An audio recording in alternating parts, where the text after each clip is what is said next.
And we are live. Okay. Hello, everyone. I hope this is working.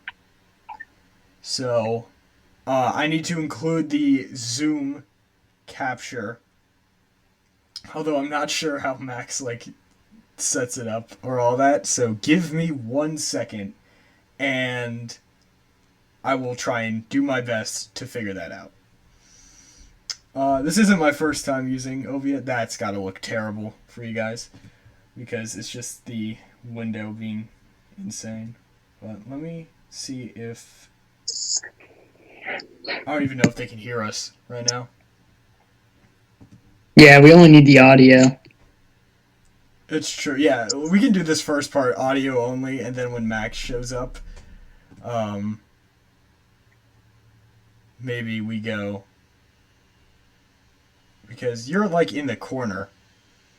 But I don't know how it would see me and you. I don't know how Max does that. Let me see what it looks like over here. Or all that, so give me... Okay, they can hear us. 1 second. And... Oh no, this is going to be really weird with the delay. Okay, hold on. If I start my video... Oh, but if it's not minimized, then how do we... Here. If I get rid of... that. Okay, Zach, turn your camera on real quick. Yo, what's up? So, I don't really know what the correct way to do this is. I'm just gonna, minimize it and, throw it in the... Oh! Okay, I think I know how he does it, but it might be a little bit of a pain to do it. So, I'm just, moving us around the screen. Yeah. Oh, Max is here. He's gonna look at how terribly I've been doing. I mean, we did sort of figure out how to start the stream, or at least you did. So hello. That's something. Hey Max, this is... Hey Max. This is live stream, the 128. This is the 128 live stream. Right. I don't know how you do the layering, where you put the thing with all of our faces around it. So I have us in a Zoom tab right now, and I can push that off to the top right. It's kind of ghetto, but I think it's good with the circumstances. Okay, but we are live? We are live. Yes, we are. Okay. I managed to set it up, download OBS, get the settings done. Many props to Sebastian. Alright, yeah, sorry for showing up LTTP, as some might say, late to the party. Okay, let me get to the stuff. Okay, so what you do is the layering. Do you have multiple windows on OBS? Yeah. Here, I'm just making sure that they can hear us right now. Give me a sec. Okay, so all you have to do is... They can hear us. Nice. All you have to do is make sure the zoom is long and skinny, and then you push that up to the top. Okay. And then put the presentation just in the middle. Oh, on the actual thing. And I'm just doing a display capture because the window capture was being strange.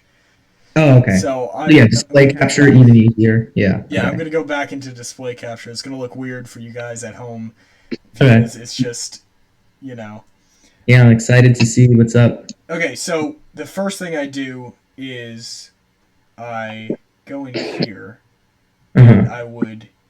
Well, actually, wait, with the display capture, it's only capturing what I see. So, because window capture was being weird earlier. Yeah. So let me try it again, because it was yeah, it's only giving me... Oh, okay, here we go. Here we go. It wasn't giving me this earlier. So, okay, let me do that. Why is it black? Here, let me get rid of the display capture real quick. Okay. Yes, I do want to remove display capture. So, I'm trying to capture this. And I don't know if it is. But, hold on. If I do that. Was it doing that? Yeah, sorry about this. No, it's all good. Okay, I'm just watching yeah. it on the replay. Yeah, I'm going on my phone trying to see the live stream. Yeah. Oh, great. Then I Okay. need another window capture. Yeah.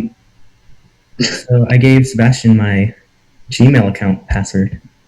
Oh, I made a new password though. but yeah.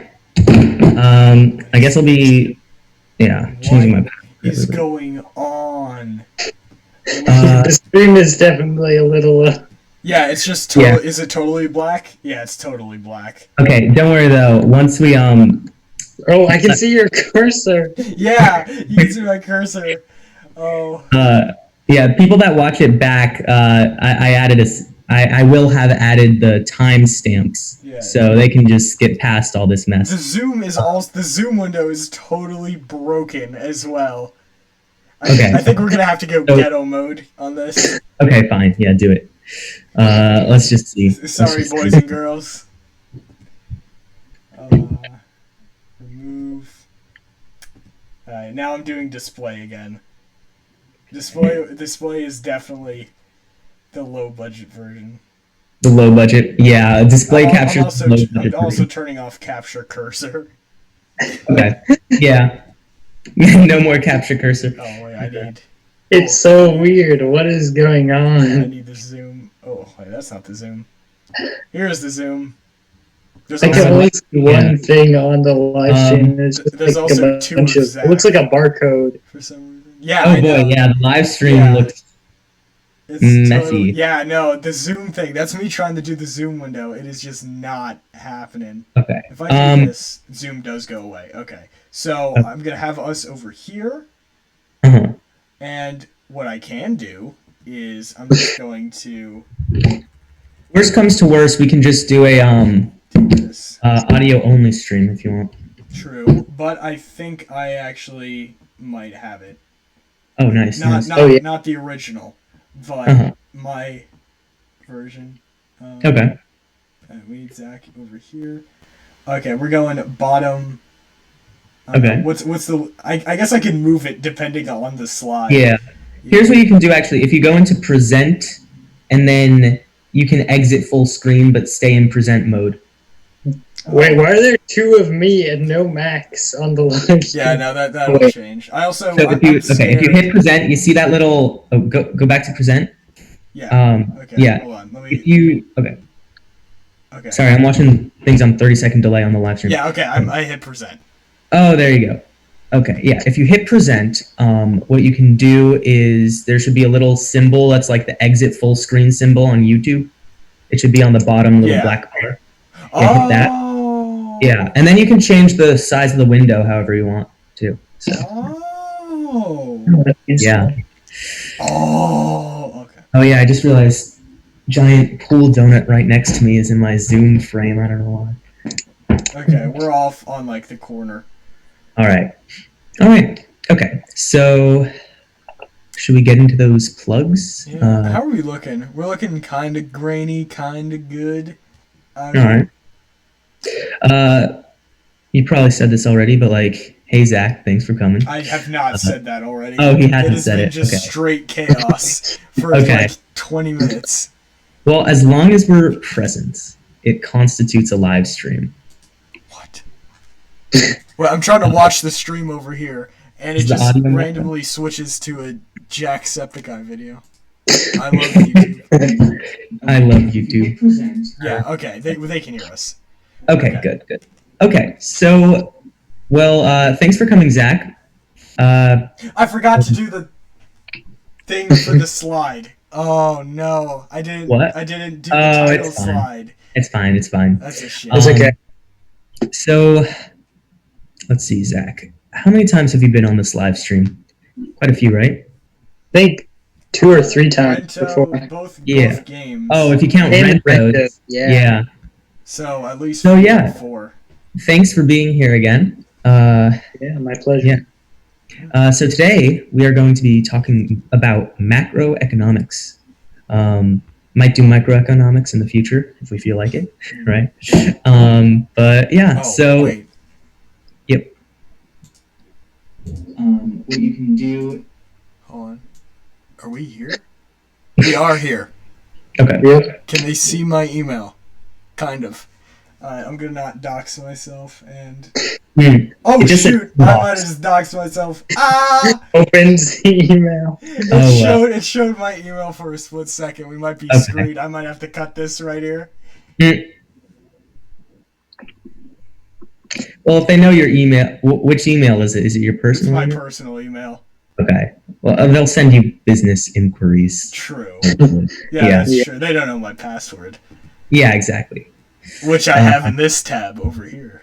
Yeah, exactly. So should we get into the plugs? let's get into it. Right. I am in control of the slides. Yeah, he is the slide master now. How do you do it where the zoom stays while you change the slides? Because it's not staying. I don't know. Try to hit the space bar or the right arrow key. Yeah. Or if not, you just gotta suck it up. I don't know. I do have to just suck it up. Yeah. Click faster. Yeah. So yeah. All right. Let's go to that disclaimer. All right. This video is not intended for children under 13 years old. If you are under 13 years old, please do not watch this video, as the topics we discuss are meant for those with at least a high school level of education. If you are not 13, you will not understand the scientific topics discussed in this video. Okay, so visit the Graphemax website. We have some fun stuff there. We got a Truly Dead Rock book preview and the link to the Amazon, but that's links also in the description. And we have a timer to the release of my second book, A Bottled Up Flame, the sequel. And I have started work on designing the cover for A Bottled Up Flame. I like it so far. They all have to have, since it's a trilogy, they all have to kind of look similar. So it's, the circular, I don't want to reveal it yet. I'll do a cover reveal, but it's a circular celestial body is the centerpiece of the cover. So yeah, also follow Gravity Max on social media, Facebook, Instagram, and Twitter. Links in the description. We have updates for the show, stuff like that. All right, now, oh yeah, you can change the slide. So yeah, go to Sebastian's at 128 seconds on Twitter and at seconds128 on Twitter, Instagram and Twitter, and then 128 seconds on YouTube. So links in the description to those as well. For some reason, the Instagram logo here got messed up. Do you see that? Oh yeah, it's missing a circle. Yeah, compared to the last slide. It's like a spot the difference. Yeah, the circles. I'm not going back and forth because Yeah, that'll make this entire thing seize up. But I know. All right. But yeah, we'll fix that. It's probably just something someone accidentally messed up the order. The order of shapes on top of each other. Anyways, all right. A Truly Dead Rock, available on Amazon. Link in the description. Sci-fi book. Second one is going to be coming out in 5 months. So if you're not caught up on that, then you might want to start reading. Also, it's summer. I am not stressed out because I am done with school now. So you may have congratulations, Max. You may have noticed. No, I'm just saying. You may have noticed. In the last 2 weeks, I was fairly stressed out during the stream. I think I would say Psychology of Murder. That was a low point. My computer broke. I was very sad about that. And then last week I was just pretty stressed. So now I'm not stressed. I mean, I missed my own live stream time by 3-4 minutes, and I'm not even stressed. Okay. So yeah. Yeah, no, that's great. It's so great that you're not stressed. Sorry. Are you stressed, Sebastian? You can see on the stream, I have the download page for OBS open because I literally downloaded it 20 minutes ago. Okay.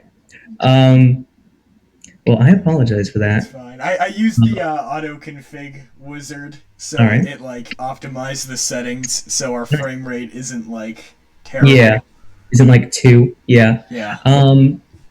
Yeah. Well, thanks for that. Maybe we can have some tranquility. We can have some meetings because I'm free to meet whenever now. So yeah. But yeah, check out the book. Fun book. So okay, macroeconomics. before we start, Oh, I just right. want to wish The everyone. book. He has a book. I forgot to put that slide up. Oh yeah. This man has a book. Yeah, so we're getting into macroeconomics, but I hope everyone is enjoying their long weekend, Memorial Day weekend. And tomorrow, just take a moment, think about the holiday, the significance, Memorial Day, think about those who, died in the service of this country. But, hopefully you enjoy your day off and just, take a moment at some point tomorrow to think about that. So yeah, macroeconomics. Let's get right into it. And the disclaimer for the thumbnail, you might notice it's slowly shrinking. In a few episodes, it shall be gone. The big disclaimer will still be there, but it won't be in the thumbnail anymore. Because we think things have cooled down a little bit with COPA. I don't know. Yeah, I haven't done it in months. Mm-hmm. But yeah. So macroeconomics. What are they? We know. We'll tell you. Great. Next slide. Next slide. So macroeconomics kind of deals with we're back. Like economic systems. Okay. It deals with like economic systems. So like how a government runs an economy in its nation. It also deals with things like trade and how governments like deal with each other in reference to like, purchasing and selling goods, like debt, stuff like that. And it even gets into like very large corporations. So yeah, that's kind of what we're going to be talking about today. I'm just making sure that there's nothing incriminating on the Okay. caption because my taskbar is in it, and I don't know how to get rid of the taskbar. Well, let's see. You've got Microsoft Edge. Yeah. You've got Files. You've got Windows Store. Yeah. That looks like an email type thing. Then Google Chrome, Zoom, and OBS. You've got a clean slate. Yeah, even though I did dox my own email. Yeah, that's fine.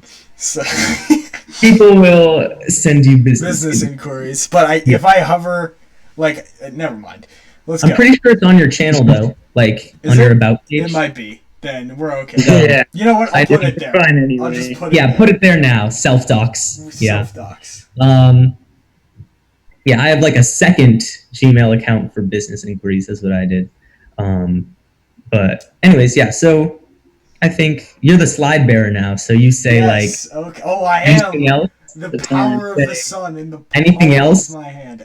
You can. That's what you do at the end of each slide. You say, "I'm done speaking. Anything else? Would you like to go on to the next slide?" I already went to the next slide. I'm ahead of game. You already did it. All right. All right. The foundations of macroeconomics. You see, everything's got to have a base to it. What does it rely on? What are the key points, parts, pieces of macroeconomics? That's what we're telling you today. Yeah, so macroeconomics and just economics in general, it's kind of like a science. Even though like at my school it counts as social studies credits, which is a little peculiar. But it's really just math and science. If you think about it, maybe sociology, but that's a science as well. Yeah. And a little bit of game theory too. Yeah. But I think general economics is like how people respond to the fact that all materials are not unlimited, and we have to essentially either trade or create goods for everyone to use. Because if there was no scarcity, then economics would just not be important. Yeah, that's true. In my books, they get to a certain point where they build a Dyson sphere, and at that point, it's what they call a post-scarcity civilization. And it's interesting because at that point, like, modern economic systems don't work anymore because, it's weird because if everything costs, what they start doing is they say like, oh, that'll cost you 10 picos, and picos are picocents, trillionths of a cent. And because of the Dyson sphere, that's like the scale of deflation. You could get like an iPhone might cost, say, 1 nano, and you're like 1 billionth of a cent. So That's in my third book. But yeah, so economics kind of relies on the scarcity, like modern day economics. And yeah, so it's kind of a science. It's, there's a lot of math that goes into it, and Big you facts. gotta think of psychology, because everything human is kind of derivative of psychology. So yeah, I think that's it. I guess we can go into the next slide. Oh, you guess. Oh, I guess you're not in control here. I'm not in control. Do you want to go into the next slide? We've already been on the next slide. No, I Yeah. think we'll go to the next slide. All right. All right. Oh, yeah. We have the graph here. We have it. Yeah. Here. Let me put it. Want to explain that? Yeah. Give me one sec because I'm gonna throw it up over on my big desktop as well, so I can anticipate which slides are to come. Okay. All right. So this is a basic diagram. This is what they show you whenever you take a macroeconomics class or just an economics class. Here, I'll move us out of the way so you can see the entire thing. Basically, you're shown this along with the supply and demand curve, which we have actually on the next slide. But basically, this shows you the main parts and pieces and players of macroeconomics.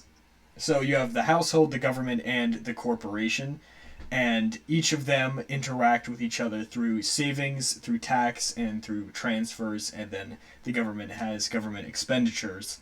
And they form this circulation where, if you work, that gives profit to the corporation pays wages, and then the people in the household, the workers, they pay taxes to the government, and then the government gives it back to the household and the corporation. And this forms the workforce market and the financial market. And with all of the S sub H, or the T sub H, or the TR sub H, that all corresponds to the savings, the tax, or the transfers, or the government expenditures, and the arrows show where they're going. Now, if you look at the bottom of it, you can also see the foreign market, or the foreign plus the commodity market. And that has to deal with international trade, which we're going to talk about, and that's why you see the import and the export arrows going back and forth between the foreign and the commodity market. Because, like we said in the beginning, if there wasn't any scarcity, economics wouldn't exist. The economy wouldn't exist. And some places, because of natural resources or just how their countries run, have more of a certain commodity than others. And that's why, and specifically in America, we do rely on a lot of imports and exports. We get a lot of it from China, which we'll talk about. And basically that obviously involves the government, because the household is not demanding imports from China. Well, they are, but through indirectly. Yes. And so there's, at the top, you can see that's the supply and that's part of the supply and demand graph. You have the labor supply and the labor demand, and I think the best way to show that is going on to the next slide. Yeah. All right. So this is the supply and demand curve, and you guys can only see like half my face, but you know what? If I do this, then I'm in it. But this is the first thing that they'll show you, regardless of what economics class you're in, micro, macro, just crow. Household economics. Exactly, just Animal Crossing economics. Yeah, financial literacy. They have those classes. Yeah. So this is basically showing you as the supply goes up, the demand goes down, and the like the backwards of it. Is it the converse or the inverse? Which one's the correct term? No, don't get into that. I don't know. But it's a mess. Basically, there's a equilibrium point. And also, as you can see, the axes are quantity and price. So, as the demand goes up, the price goes up, and supply, quantity, the quantity is the supply, and the price is dependent on all of that, which is why it's the y-axis because the x-axis is the independent variable. Yeah. Well, it's interesting, and it makes sense, like intuitively.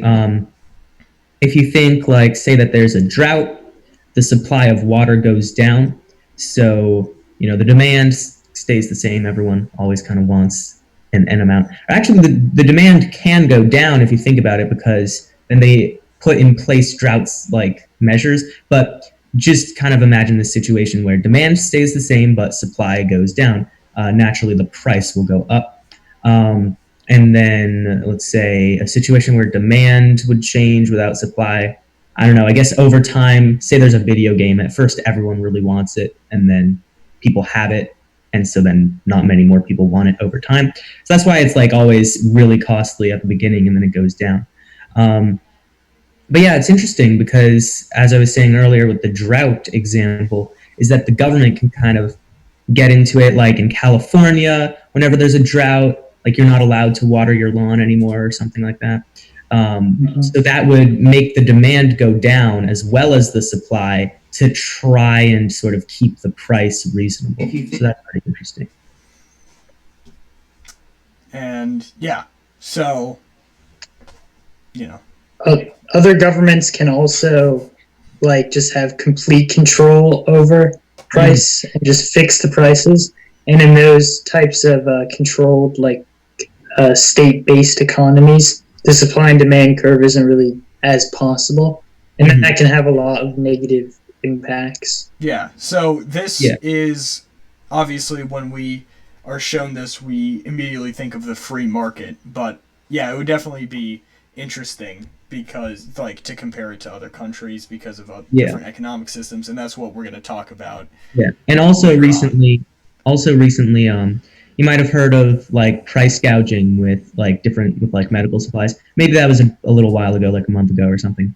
And that's interesting because you would sort of think naturally that as demand goes up for these products, like the price will go up. So you might be like, wait, of course it's getting more expensive. How is that price gouging? But it's price gouging when they're doing it excessively, like past the needs of supply and demand, just to like profit off of it. But yeah, so with like hand sanitizer, toilet paper, all of those products were becoming incredibly expensive because the demand went way up because of the pandemic. So yeah.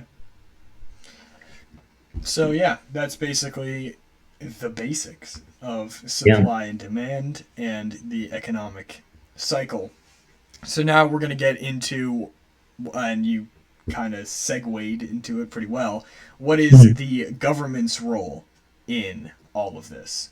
So next up we have government policies, and we have a lot of black and white pictures. Yeah.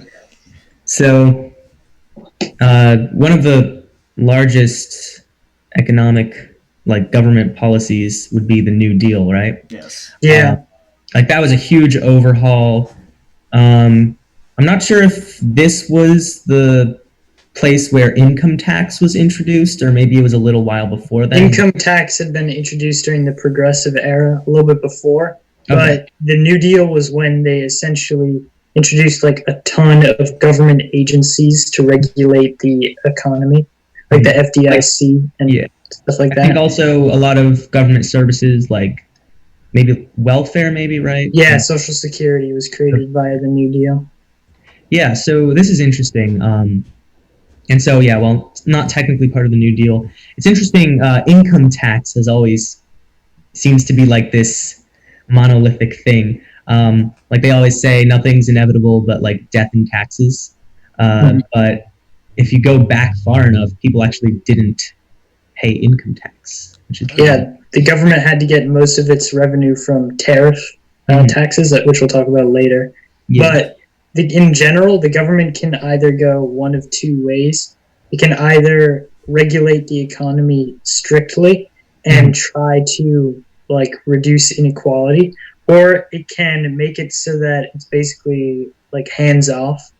And the government in American history has done either one of those two things throughout pretty much the entire time. Yeah, I mean, if you think about sort of, we get into this later with capitalism and communism, but America is kind of seen as the capitalist sort of, Yeah. I don't know. It's the largest example, I would say, of a sort of capitalist structure. Even though it isn't strictly a capitalist government, there are aspects of both capitalism and communism, like the social services, things like that. Because, so government policies also can be something as simple as like fixing the roads, or like providing a police force, fire, emergency services. So it's not always that political, Sometimes it's just the necessities, the basics. It is what it is. Also, military as well is I think currently it's the second largest government expenditure after like social services, I believe. So the way that the government can influence economic is interesting. You might have heard you accidentally changed the slide. Sorry about that. Sure, they're happy. You're becoming mad with power. I also made it smaller, so it only shows two of us at the same time. All right. It's just so we can see the images, because that's the most important thing. Yeah. So government policies, you might have heard like the private sector and the public sector. And the way that the government involves itself in economics can lead to like weird, complicated sort of systems going on. Because if you think about like a lot of economics, like you kind of think supply and demand, basic things like that. But like say that the government introduces like a program that's like, providing people with, I guess, say access to like food stamps, something like that. That will affect the supply and demand. Gift from Zoom. Right? A gift. They gave us time? They gave us the gift from Thank Zoom. You. Love it. I guess that means the entire live stream will be like this unless we want to switch this out. Well, that's because you're probably using, like, you made your own meeting for the first time, I think. Yeah. So that's why I gave you the gift. We got the gift. Let's see. We'll try and find something better than Zoom in the future. Yeah. But yeah, government policies, they do like influence the price of things. And yeah, I think that's it. So the government, its duty is to regulate stuff, and there's obviously a large debate over how much should it regulate, like when should it step in, and the New Deal is what everyone goes back to like a point of when the government stepping in actually like worked. And obviously there were negative sides to the New Deal, like concerning like racial stuff that was integrated into it, but looking at it from a purely economic standpoint, it helped a decent amount. So the New Deal was a response to the Great Depression, like 1929 into the 30s. And some credit it with pulling America out of the Great Depression, while others say it was like sort of revenue from selling weapons to Europe for World War II. I would say it's probably both. Yeah, most historians, and by historians I mean teachers I've had, they credit both as it probably just comes down to people that like FDR versus people that don't like FDR. But it was probably both. I mean, that's the most nuanced kind of way of looking at it. That's generally how things are. Nothing's very black and white. So except other than for these pictures. There you go. That's it. All right. So right. Look at this nightmarish thing, everyone. Yep. Oh yes, and it links to a website. They do. You don't have to go to the website. You can just search up Dead Clock. Deadclock.org. That number 25. How many zeros is that? Is that trillion? Trillion. Yeah, that's true. Yeah, that's trillion. We're gonna be. I'm moving us out of the way of everything. So this is from Friday, so we're a little bit out of date. It's even worse now, presumably. Yeah. It's kind of crazy. so government debt, like, it makes sense in some situations, obviously. Not all debt is bad. So if you think, kind of like, a government will take on debt when it's in a like tough situation so that it can repay the debt in better times. I mean, that's pretty much just how personal debt works as well. Like, if you think of, say, mortgages, stuff like that, you're saying, okay, I can't afford this right now, but I can pay it off later. So that's what the government's doing. It's like procrastinating. It's like, okay, I can't afford this now, I'll pay it off later. I need some money. So where do governments get like money, like loans? They either get it from other companies or from corporations, I think, right? That like They can also get it from personal, like individuals. individuals buying bonds from the government. Yeah. So like, some companies have taken on like the government bonds. You know, they've bought, basically they like, so a big company or just a person, you can just buy into this today. What you do is, and I think they're generally considered the safest type of like investment, right? But they're slow as well. So you basically purchase from the government a bond. And while from your perspective it might be a purchase, from the government's perspective, what it really is they're borrowing money from you. Yes, you are the loan shark for the government. So like, it's crazy to think that an individual person can be part of someone that the government owns money to. But yeah, so you're basically giving the government a loan, and it's promising, okay, I'll pay it back with interest. And yeah, so that's really interesting, and that's why they're considered the safest type of bond, because if the government isn't able to pay back your loan, then you probably have bigger issues to worry about.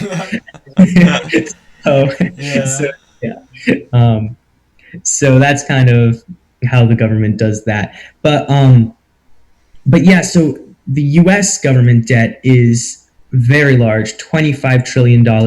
If you look at the bottom, or not the bottom, but you see the percentages, 119.14%. That is in reference to the nation's GDP. So that means that it would take us, 1.19 years of every single like dollar out of the American system would have to go to paying off government debt. Obviously, that won't happen, because like that would be like starving everyone for a little over a year. But that has to sort of be smeared out across time, and it ends up costing the taxpayer. And yeah, it's interesting, because ideally we would think, okay, the government's only going to take out loans in like pressing situations, but it's kind of just, what do you call it? It's just kind of status quo. The government just continues to take on debt. It becomes sort of a line of credit for the government. And I guess it is a good thing, even if we have no means of paying off the debt, because it raises the question if paying off the debt even is the right approach. Like President Andrew Jackson, I think it was, almost paid off the entire U.S. national debt. Wow. And that's why he's on the $20 bill. But since then, we've had like increasing debt, but the quality of life has also raised. So even if the U.S. did have a means to pay off debt, it wouldn't necessarily be something worth doing, because, like you said, they can use it whenever they need to. It's another way of generating money in a sense. Well, it's interesting because you look at debt and you say, who's the debt collector? Like, who's going to enforce this? Who's going to say, hey, I want my $25 trillion back? And that's kind of tough, because it's like, in many parts, it's like individuals or corporations. And I mean, the largest sort of organization I would say that the U.S. owes money to would be China. I think it's like 8 trillion of the U.S. debt is to China or something like that. I think, is it on here? Is it on this big numbers page? I don't know. I can look up how much debt percentage we owe to China. But yeah, so we owe all this debt to China, and like presumably, if we were to just not pay it off, China could decide either to take the L or say we're going to fight you. We want our money back.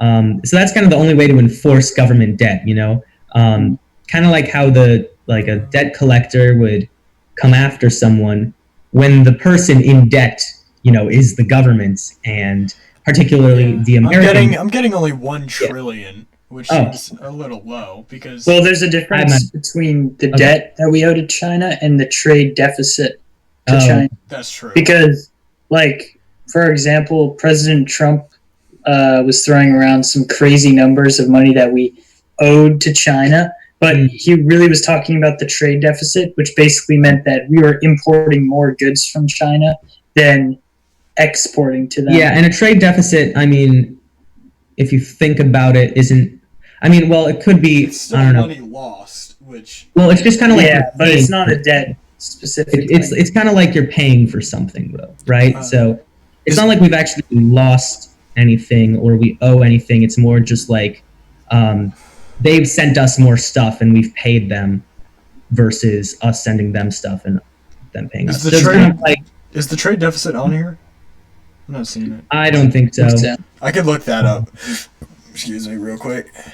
But yeah, anyways, so the issue is, how do you enforce government debt, especially when it's the U.S. government? Because when it's a small country, you can kind of go after them. But 44.4 billion. Who's gonna bust down the White House doors and say, "You owe me money"? So that's an interesting situation. It's kind of difficult to deal with debt on such a large scale. And something rough is I think it was a few years ago that Britain finally paid off its World War II debt, which, that's crazy. That debt lasted for many decades, over half a century. And the people of Britain had been paying it off, until, they finally paid it off. And, that's a little concerning because, especially right now, with the coronavirus relief packages, the government has coronavirus release packages. The bills.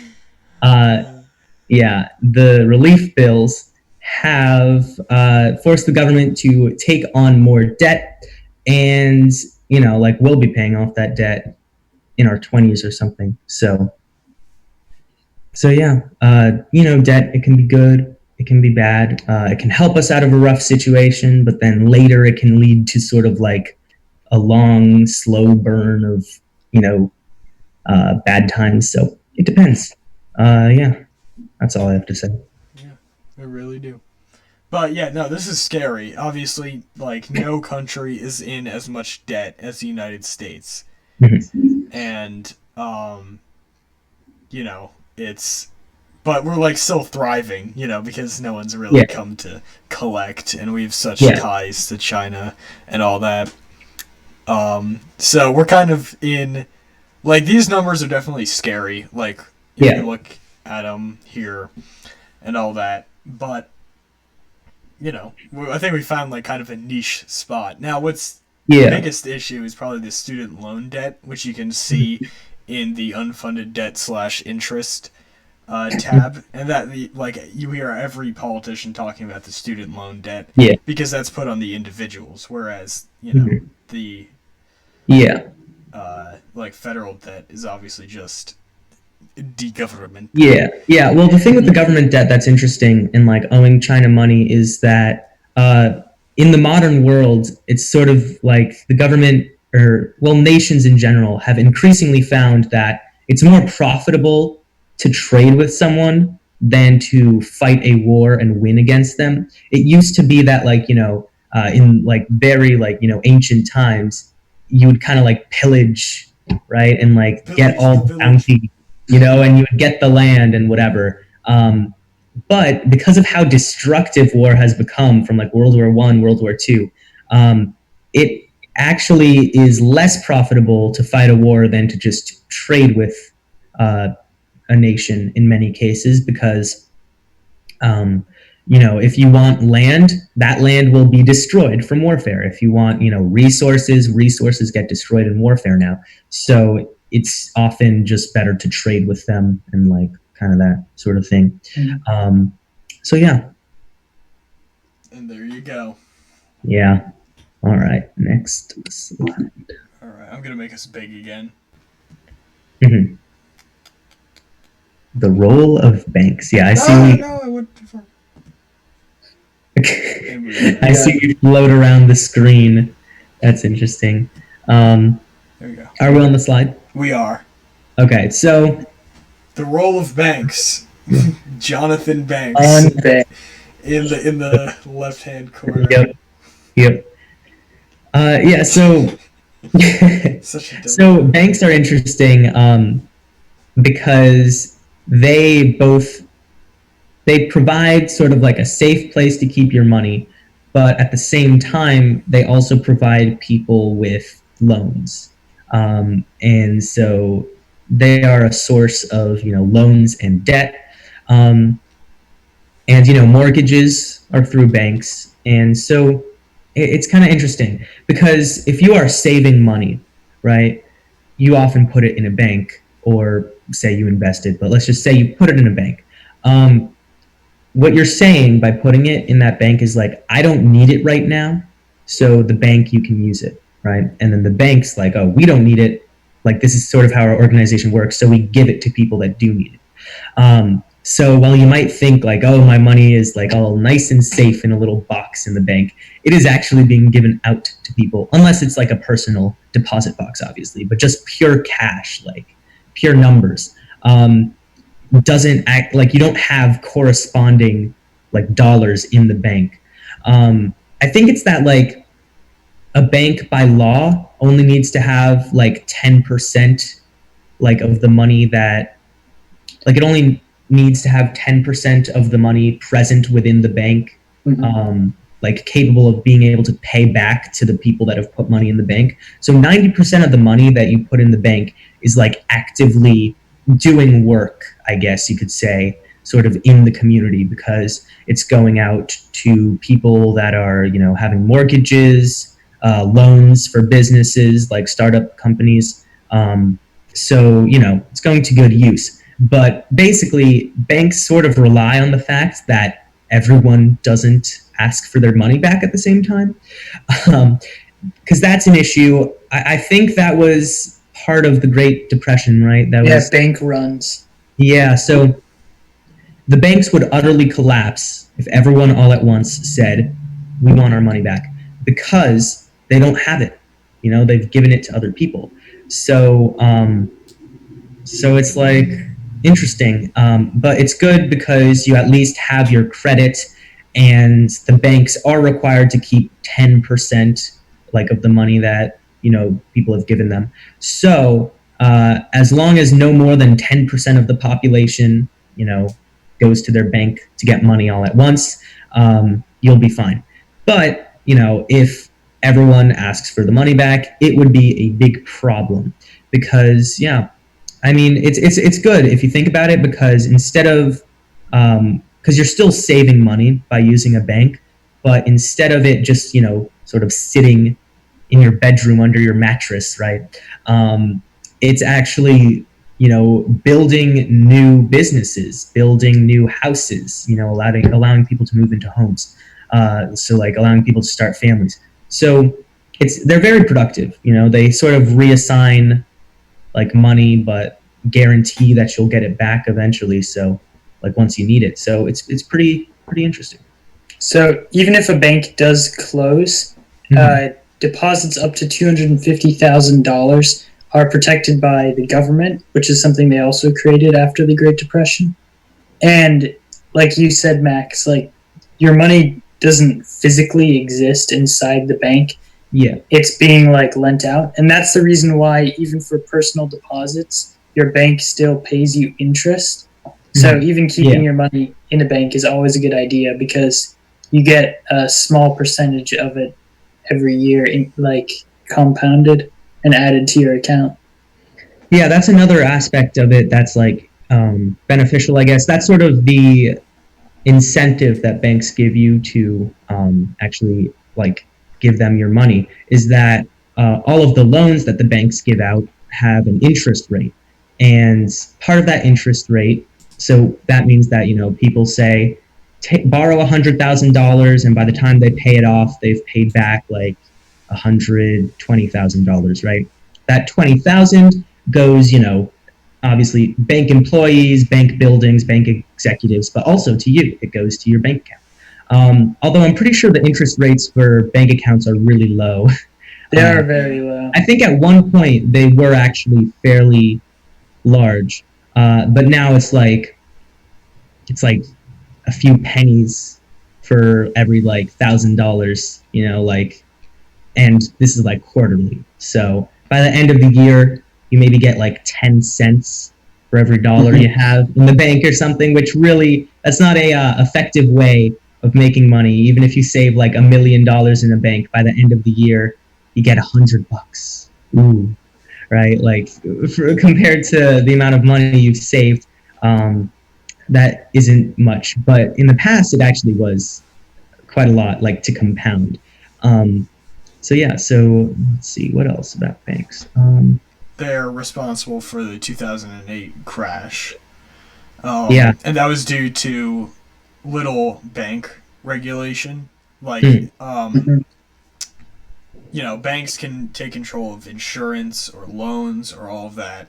And usually those are separated into different banks. But what the previous presidents leading up to 2008 had been doing was stripping away regulations from the bank, like was it was like HW, Bill Clinton. I think it was just regular W. Yeah. Or yeah, HW, then Clinton, then regular W. Yeah. But also the banks themselves, they did some very shady things during 2000 as well.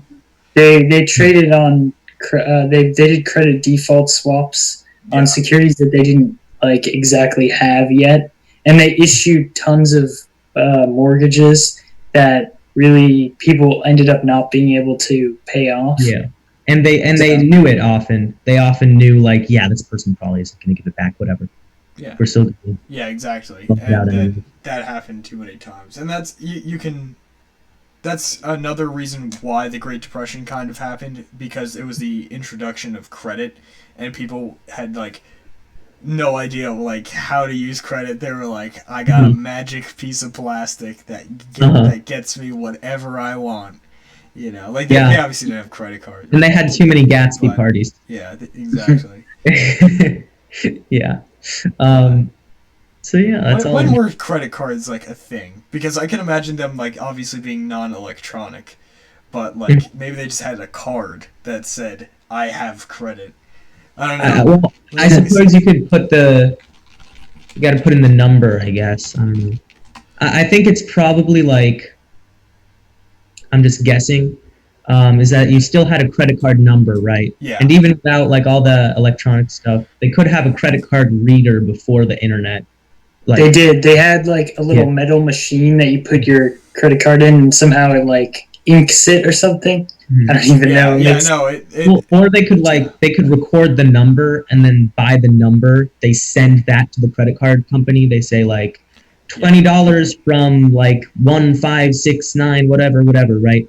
And then at the end of the month, then they mail it back to you saying, here's all of the like places that we have got, that sent us your number with an associated amount of money, and here's what you need to pay. I guess that's how it works. But that system was created in the 20s before the Depression, and then it got better in the 50s. In the 50s and on, it was the age of the credit card. The age of the credit card. So this is what banks do. If you didn't know, this is how banks work. They toss your money around, like kids and confetti. But if too many people ask for too many things, the bank shuts down. Yeah. So join me on August 16th, where I will storm the bank and we will all retract everything we have in that bank. I'm not naming a specific bank because we need to keep them on their toes. Yeah. No, yeah, start a Facebook event. Exactly. Get like a very big influencer, just like the Area 51 raid. Say Yeah. everyone ask for your money back from the bank. No, just move to Greece. Oh my god, I could imagine. I could imagine. I wonder if someone big enough said, "Everyone withdraw all your money at the same time." I wonder if they could like have their posts shut down Yeah, the perfect candidate would by be the government. Yeah, Elon Elon could would be do like, something it's like time. Oh yeah, let's get Elon to do it. No, well, it's interesting because I'm pretty sure with a lot of accounts at your bank, they say like you can only take out say $700 a week, right? So, I think yeah, some something accounts like have that policy. Like you have a withdrawal limit. But what happens if you just want to like transfer your account or like take it all back? You can do wire transfers and stuff like that. Yeah, that's true. So you can just wire it all to a different account or something. Or everyone could just cancel their account. Yeah, I know. Oh, that's true, and get your money back, I guess. But basically, yeah, you can't like, even if you have, say, like $100,000 or something in the bank, you can only get like 700 a week, Yeah. depending on the bank and the plan. I mean, it's all in the contract. So, yeah, don't be a cartoon character from like any kids show of the past 10 years. That I've seen that as a plot device too many times, where they're like, okay, I'll sign a contract, and then they're like, but the fine print says, like, drat. Like I've seen that exact plot too many times. It's instilled within me an intense fear of Apple terms and services. Of every time I get an update, I'm like, oh no, it's time to read the whole essay. But yeah, anyways. Yeah. So those are banks. And next up, well, we've talked about the individual, the household. We've talked about the government and the banks, which is tied into that. And now we talk about the third and final piece, companies and corporations. Yeah. So we've got Aperture, Skynet, and then what's the last one? That is Umbrella Corp, the people behind the T-virus outbreak in Resident Evil. It's Resident Evil. Okay. But yeah, the other two are Portal and Terminator. Yes, they are. And I'm not going to specify.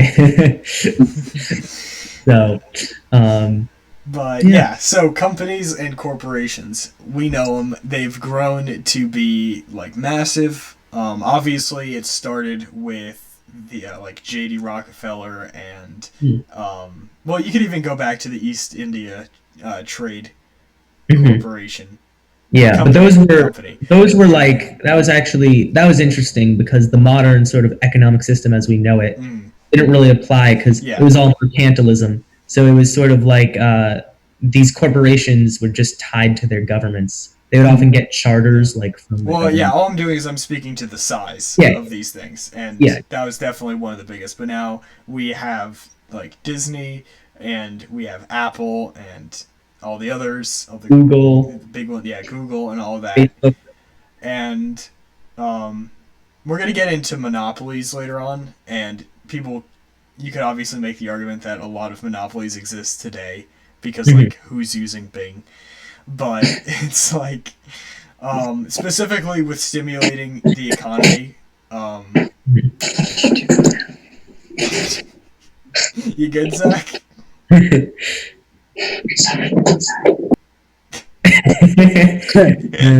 There was a pizza delivery dude. Ooh, pizza. In your room? Yeah. Nice. That's the front door. Yeah. Oh my gosh. Yeah, it's interesting. It's like me wanting to oppose big tech monopolies, but that means some of us will have to use Bing. But yeah. So is that a sacrifice you're willing to make? It's really not.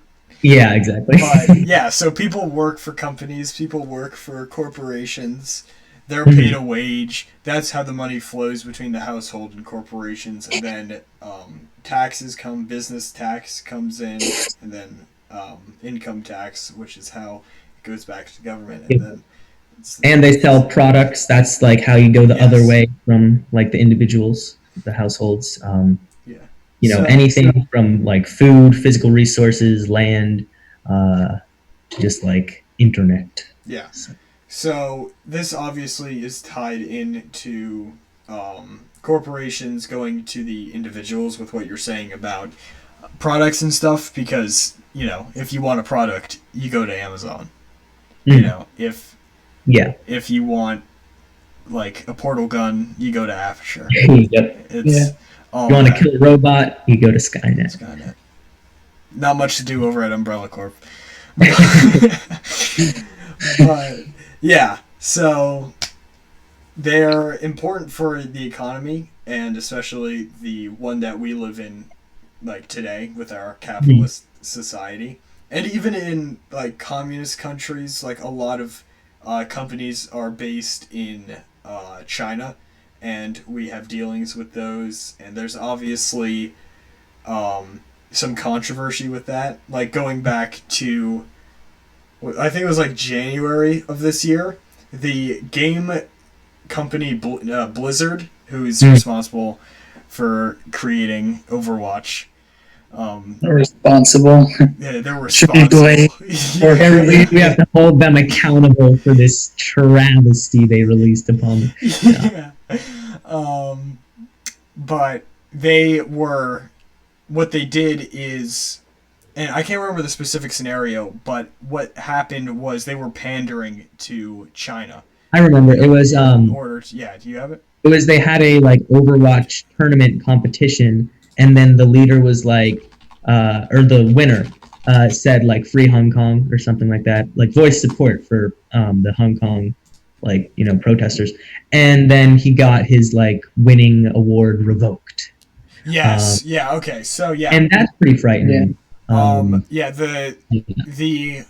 esports player was playing. He wasn't playing Overwatch. He's playing Hearthstone, which is another game by Blizzard.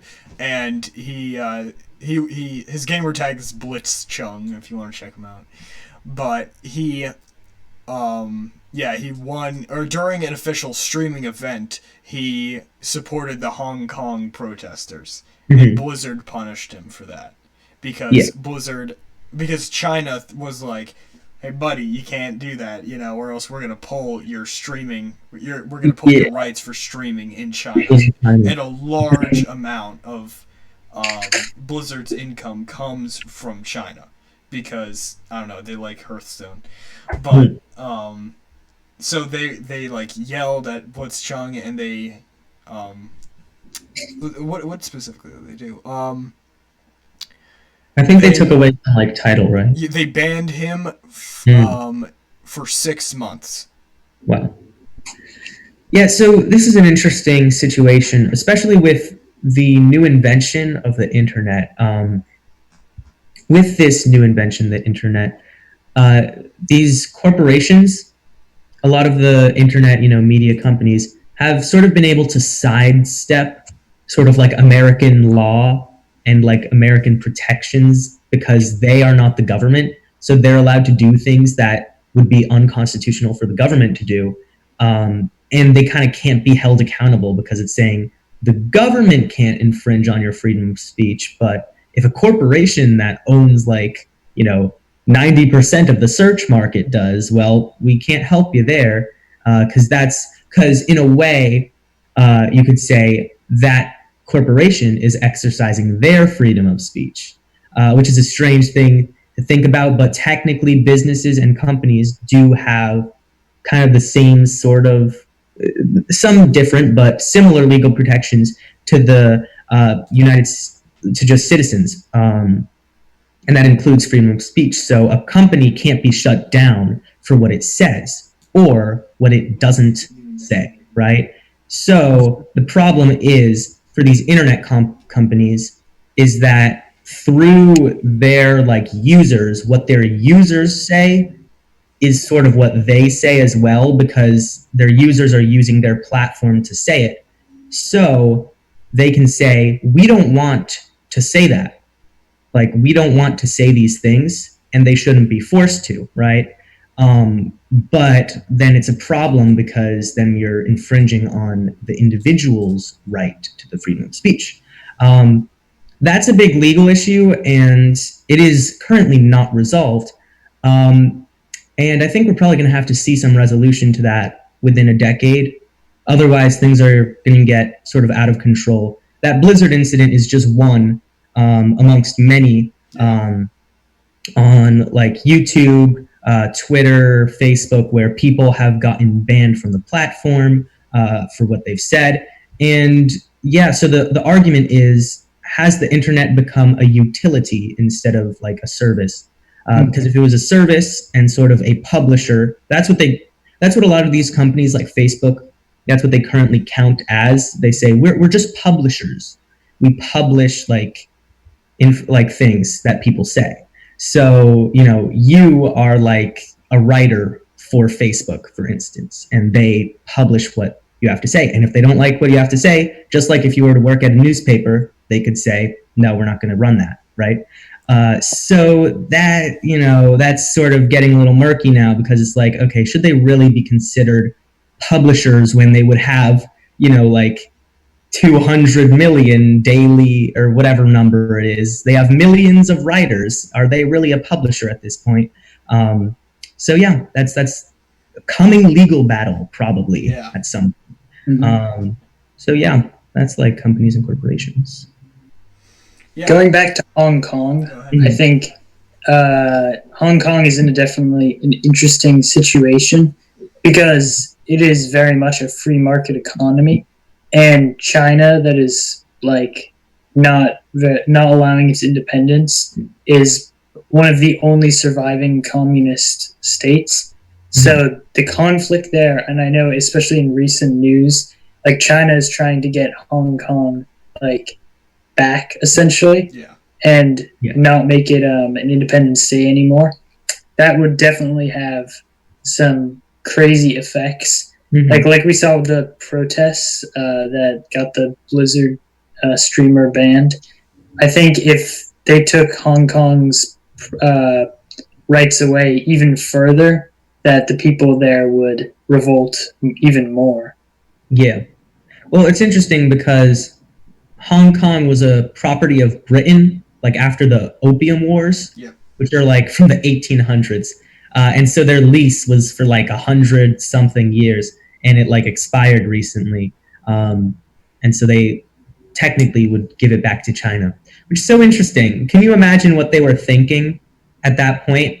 Britain, the Opium Wars were kind of a sort of one-sided kind of colonialism thing where Britain was kind of forcing itself like on China, and China was like, it was basically Britain was selling China drugs, and China was like, hey, could you not do that? Right? Like this drug, opium, is illegal within our country, and I think the punishment was like death for people that used it. And so then when people would import it, they would get punished, and then Britain was like, hey, stop like abusing our citizens or whatever. And then China's like, bro, they're literally bringing in drugs. So then the Opium Wars started. And so Britain, you know, kind of forced them to accept all this opium. And so it's interesting because they signed this lease that's like, we own this harbor town now. And yeah, we'll give it back eventually. Like, can you imagine, like, they had no idea the internet would exist and stuff like that. Like, they would have no idea what sort of hullabaloo this would cause. Yeah. Sebastian doesn't like that word. Are you like a 16th century English author? I was specifically speaking of the mindset of, you know, British people from the 1800s. So I think hullabaloo would be... It was appropriate. Yeah. No, I'm shutting down the stream. No. Pulling the plug. Yeah. But yeah, so companies, they make stuff. Who buys them? Well, that's the consumers. Yeah. All right. Oh, I love this picture. Great picture. I like that he's eating next to like a massive roll of paper towels. He knows he's going to need all of them. Yeah, he's going to need every single one of those paper towels. Yeah, so finding this image, all I searched was dude eating a massive burger. Wow. and it came up. And I want to see if all I search is, did the guy finish that burger? I want to see if he did. Did the guy finish that burger? But yeah, so consumers. Oftentimes, the American economic system is called like a consumerist, consumerism.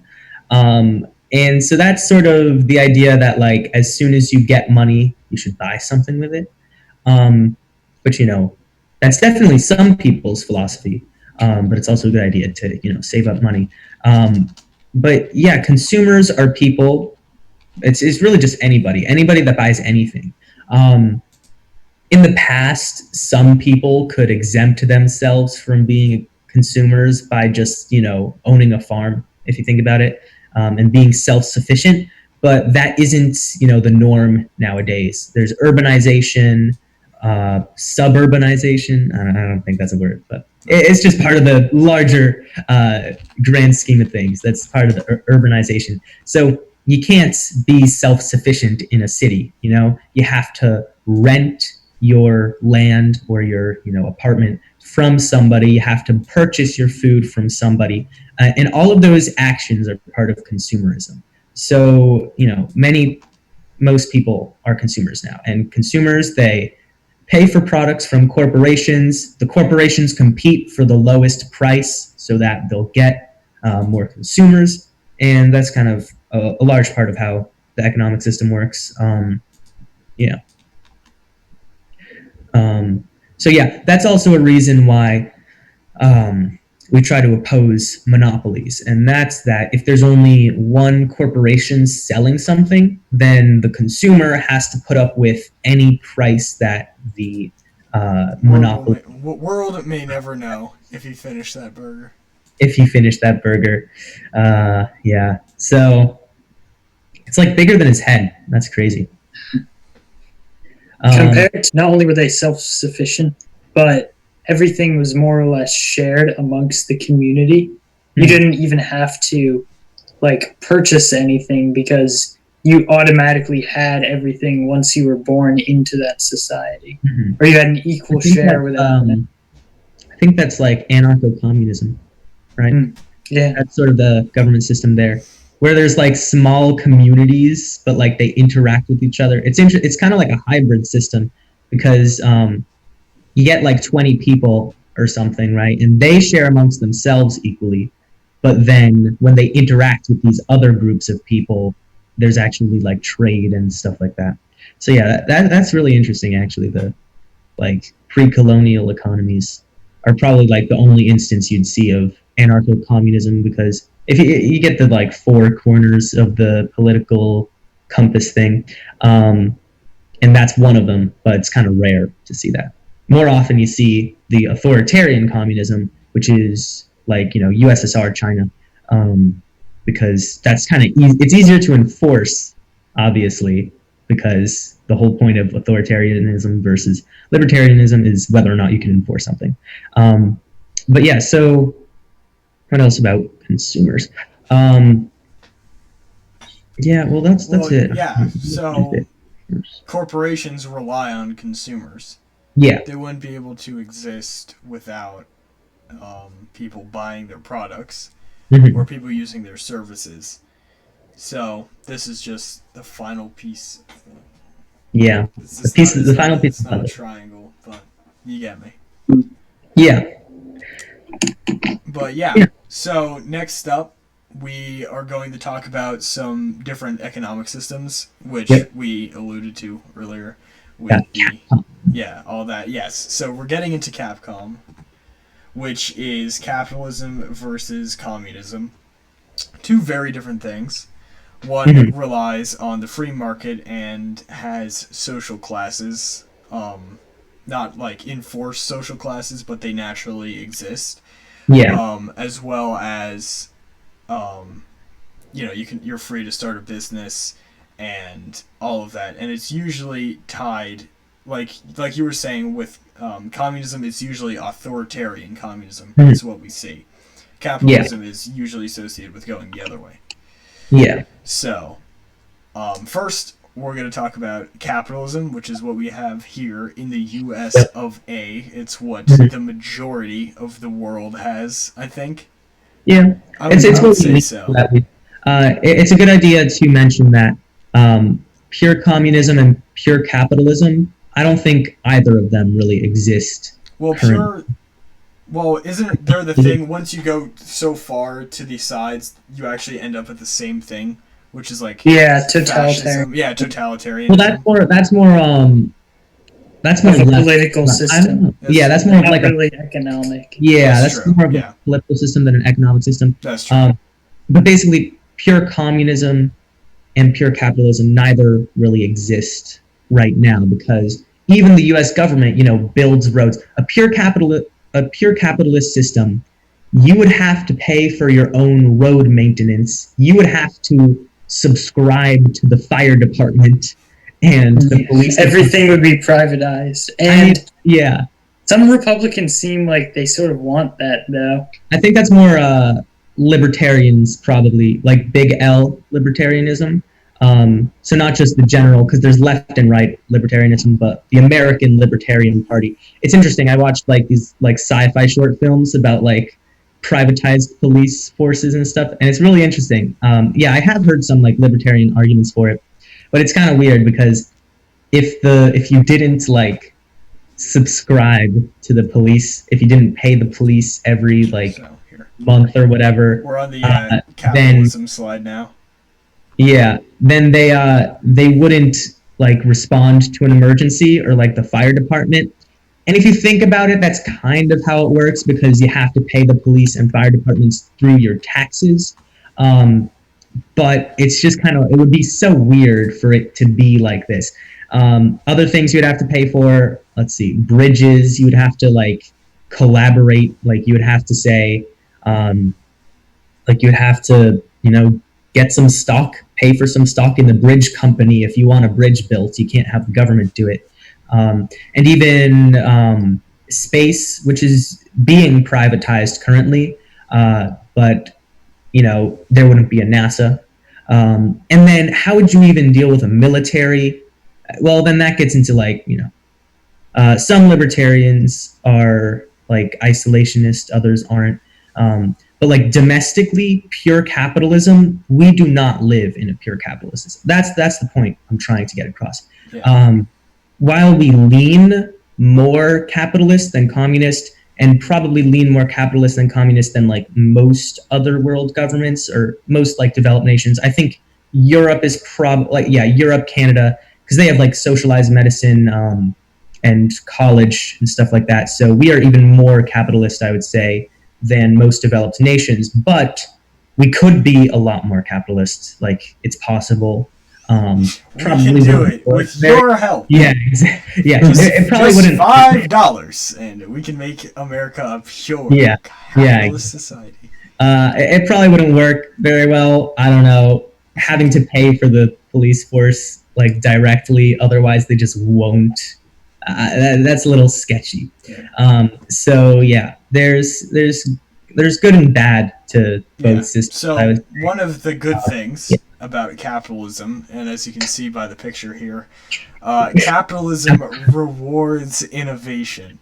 So right here we have the businesswoman and entrepreneur of Belle Delphine, and she created a product which was her bathwater, and she sold it out, and if we go back to the supply and demand curve, the demand was very, very high, so she was able to set the price at whatever she wanted, Yeah,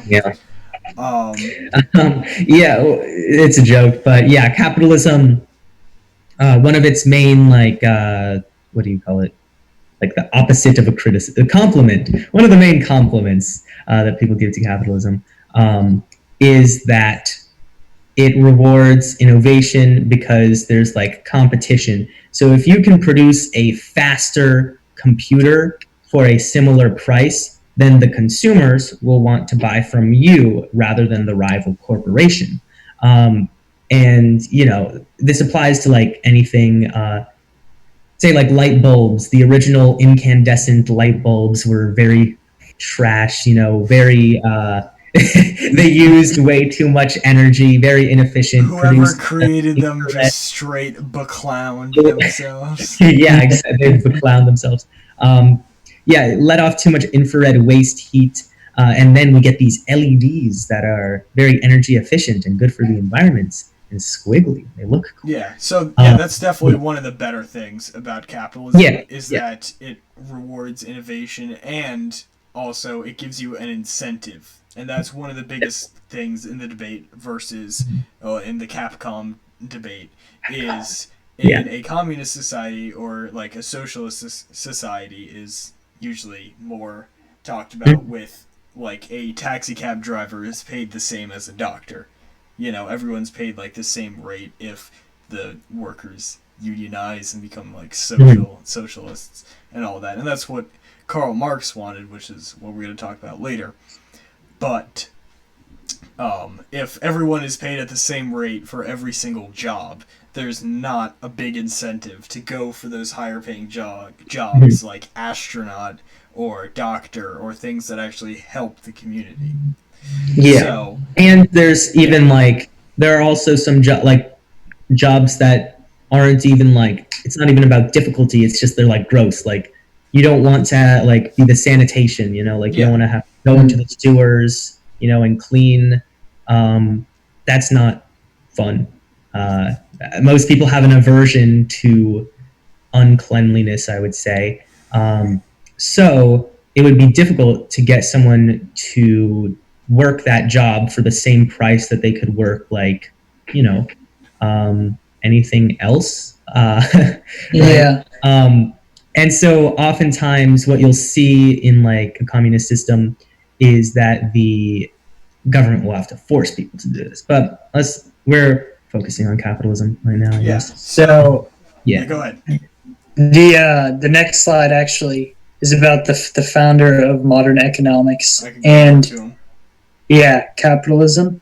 And he definitely addressed the productivity problem because he said that it is not from the benevolence of the butcher, the brewer, or the baker that we expect our dinner, but from their regard to their own self-interest. Yeah. And he sees that without the monetary gain that they get from doing their jobs, they won't really have any motivation to provide. So communism to him would never function. Yeah, he's saying people don't do things out of the good of their heart. Mm-hmm. They're not just giving people bread because they want to give people bread. They're giving people bread because they want something back. Mm-hmm. And that's and that's definitely why capitalism has worked better historically and nationally, because capitalism is more in tune with human nature. Because humans are naturally competitive, as are every single animal on planet Earth. You know? And that's what evolution dictates. Yeah. Check out my video on evolution in under 128 seconds. But anyways, capitalism is much more in tune with how humans actually act. If we were a different life form, if we were some alien society, then communism might actually be able to work because we wouldn't be doing things for just ourselves. We'd be doing things for the community, and all the focus would be on the community, which is what communism is. Communism is just no central government. It's interesting though, because sort of the premise of capitalism, and I guess a lot of Adam Smith's work kind of relies on everyone to be a psychopath to a certain degree. So I agree. Most actions are taken with one's own self-interest in mind, and so that's why capitalism probably aligns better with human behavior. But it is important to keep in mind that there is also an altruistic side to humans, that people volunteer their time, give to charity, and they do that because, I don't know, it makes people feel good.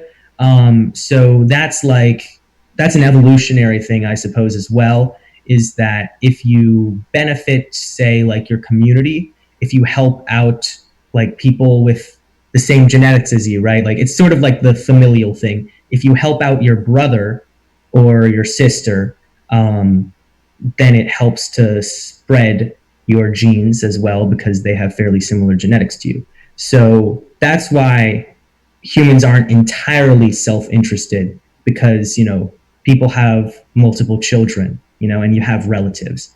And so sort of the general empathy and like the charity and altruism that goes on in the world kind of stems from this earlier like evolutionary psychological fact that people wanted to care for their relatives. And so then to a larger extent their tribe, because the survival of their tribe helps their own survival, because, people were like, you're able to protect yourself better in a group.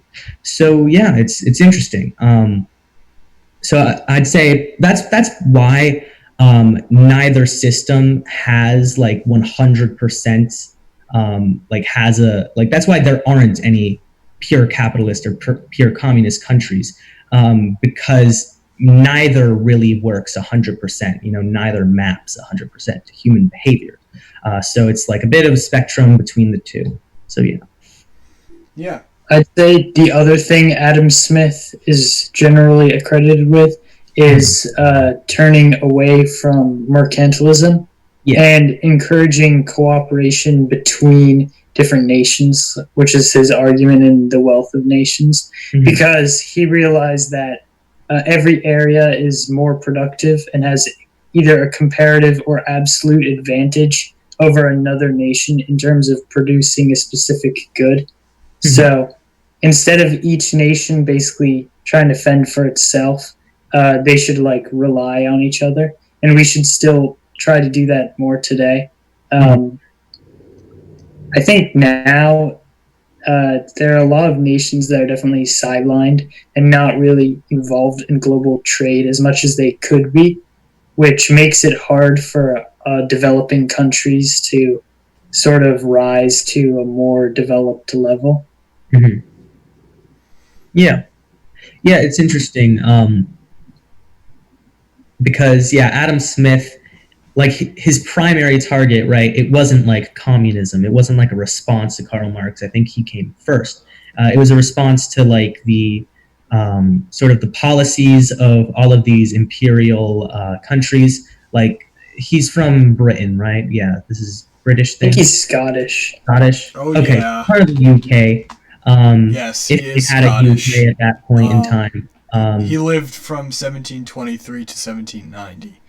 Yeah, and Marx is more like 1800s. So so Adam Smith is kind of arguing against how this is actually part of what led to the American Revolution, is sort of British mercantilist policies, where they said like, you can only buy tea from our tea companies. You can't buy it from the French or the Germans or Prussians, I guess, or just there was a lot of disarray in that area. We also have some chat if you want. Time period. Oh yeah, let's check that out. We got Yui Films in the chat. He says, I love this show. Idea, Gravity Max stream of OpenTTD. Oh, that's the game he wants me to get. I'm going to download it. I'll tell you guys if it's good. Maybe we could do that for a game stream. Yeah. Oh, great game. Wait, what's it called? What's the stream? OpenTTD is the name of the game. Oh, I thought that was an abbreviation. I think I'm not much of a gamer, but that is the name of the game. Okay, but so Britain was enforcing like, okay, American colonists, you can only buy like our paper, our tea, our sugar, and they, because these corporations were like tied to the crown, the British crown, they were tied to the state. The like England like benefited off of these companies, because like they sort of like the companies cooperated with the government. They sort of worked together, and so obviously the price was a bit more expensive on all of the goods, and so that was part of what led to the American Revolution, where people saying, wait, so I can't buy it from these other people where it's less expensive. I have to buy it from you. Yeah, no, we're not going to do that. I think we got one more chat. 5 megabytes, Yui Film says. That's the size of the game. Oh, that's pretty low, is it? Yeah, that's like... That is very low. Yeah. I was just thinking. Single text file. Okay, yeah, 5 megabytes. That's like a picture. It's like barely even a picture. Yeah, that's pretty crazy. Bless you. Thank you. Like, my programming final ended it up as like 20 megabytes, I think. Wow. Yeah. I'm excited to see this game. Anyways, so should we go to the next slide? I dictate when we go to the next slide. I asked. It's your turn now. Yes, it is your turn now. So tap the dice to roll. We have a little format here. And this slide is basically supposed to be the main criticism of this economic system. So we have one for communism too. So monopolies are, I would say, the main criticism of capitalism is that if left to their own devices, a single company can become so powerful and like they can control the entire market. And the way this works is kind of, if you think of economies of scale, right? If you were to get like sea salt, right? You would have to like drive down to your local ocean and you might not even live on the coast, right? So if you wanted sea salt, you'd have to go and like scoop it out, and that would cost you a lot of money comparatively, because you would have to like pay for the gas to get there and then pay for the like gas stove and stuff to like get rid of all the water if you wanted to make your own sea salt. But when a company does it, and they get a huge like tank of water and they, boil all the water away, they're able to do it much for a lower cost. That sentence wasn't working out. That sentence, the syntax wasn't. Happens to the best of us. I know. I hate when I'm halfway through a sentence and I'm like, no, this sentence isn't going to work. But yeah, so a company can make, tons, and I mean weight tons of sea salt for much less per pound, for instance, than you could as an individual. And the problem with that is that if you were to get this huge corporation that like controlled like, I don't know, the majority of some market, say they made all the sea salt, right? Okay, so they make all the sea salt, and now you, as a little individual, you're like, hey, I want to start selling sea salt, right? If you were to start your business just because of the scale, because you are not this large corporation, your prices will have to be higher or your margins will have to be lower.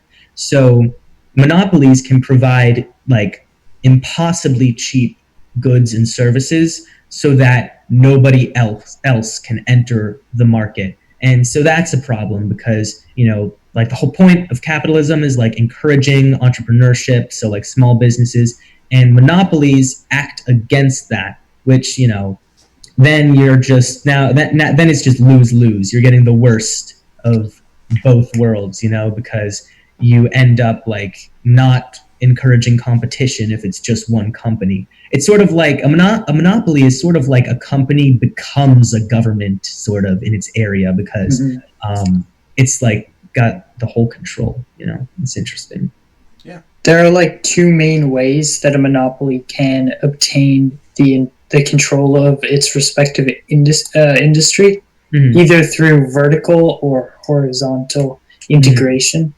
And in horizontal integration, like you said, they buy all of the other competitors so that they're the only company left producing something. That can be bad because they can control the price and they don't let other people enter the market.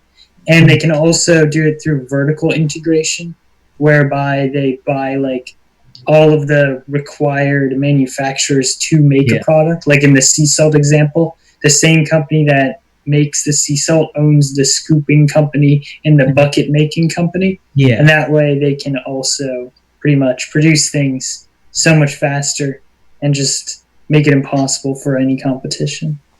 Yeah. So that's very difficult. So the main way that this is opposed, Yeah, at that's least, exactly what I was going to go into. is antitrust laws. That's what they're called. Yep. And this is, it's government intervention. So it's, I guess, like it's a communist sort of thing, but it's just a government intervention, because pure capitalism would just be government hands off. So it's government intervention, and it says to the monopoly, you are only allowed to own so much of a market. These are laws in the U.S. Like, for instance, my back in Connecticut, my Wi-Fi provider, right? They left, right? And you'd think, why would they do that? Why would they leave? We're a market, we're willing to pay for their services. It made no sense, right? And well, the reason was they dropped our county, for instance, to pick up a more profitable county. And because of the antitrust laws, it's like you can only cover like 50, or it's probably more. It's probably like 500. You can only cover, I don't know, X counties, right? And so they were at their limit. And they decided, well, we can drop this less profitable county for a more profitable county. And the result was another service provider, a smaller service provider, came in and, provided us with internet. Now, in this example, the smaller provider was actually garbage. So they were very poor service. But the principle is generally supposed to work. Say their name. Out them. I'm not going to do it. I don't want to get sued. I do not want to get sued. John Oliver does it. Yeah. What's the nickname for Alaska? The state of Alaska. Don't say it. Just look up nickname for the state of Alaska. It is the X state. That is the name of the company. X Communications. Oh. How the hell did you know that's the nickname for Alaska? I was obsessed with Alaska from 3rd to 5th grade. Now I don't like cold. Yeah, because I liked huskies too. Yeah. So I wanted to get a dog, and now I do have a dog. Alaska just seemed really cool because it's like Alaska is a good state. I tier listed the states with. Oh, you did. My girlfriend in Alaska was, I think it was at S tier. Yeah. Alaska also, it has a good state flag, which is a small thing, but I'm a vexillology fan. And a lot of state flag is so savage. The fact that it still has the Union Jack. Yeah, exactly. A lot of state flags are trash. They're just a blue flag with the state seal on it. But the Alaska flag is like a night sky with the Big Dipper and the North Star on it. Yes, it is. So I like Alaska. Yeah. Anyways, let's talk about communism. Oh yeah. Let's just do it. All right, communism. Sharing is caring. That's the summary. That's the abridged Communist Manifesto. Sharing is caring. I'm gonna try and get us all in frame. Yeah. So let's see. So communism is like an interesting system, and socialism, like communism light, is actually employed in many nations around the world. China is probably the most communist nation would probably be like North Korea, because China has actually made some efforts to open up its economy to a certain degree, because there are a lot of large companies based in China. But those companies are still have like very strong ties to the government. So again, there are no pure communist or pure capitalist economic, like there aren't any countries that only deal in one or the other.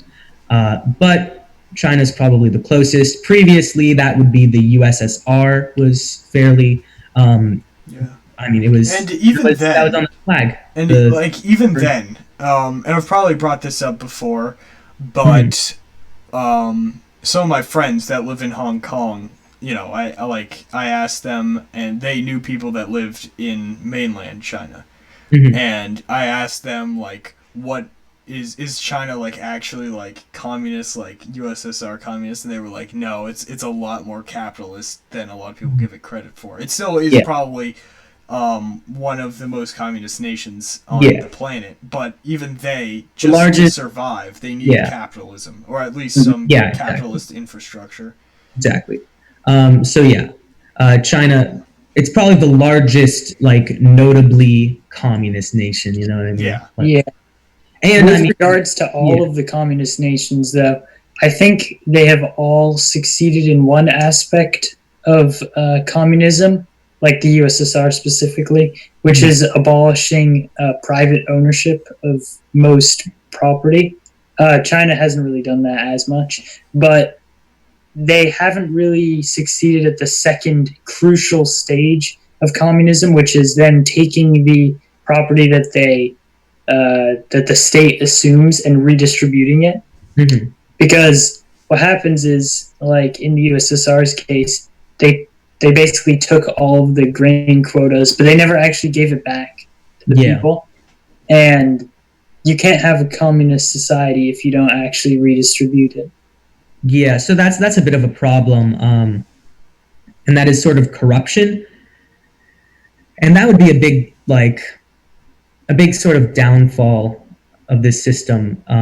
But like, because technically, a lot of people, a lot of proponents of communism say, like, oh well, true communism hasn't ever been tried, so you like can't judge previous nations that have like silence college student.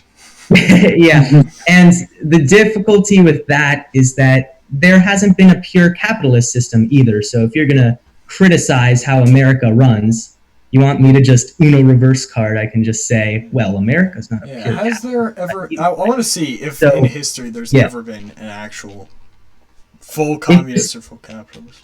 I don't think so. I think tribal communities, you can argue, were complete socialism.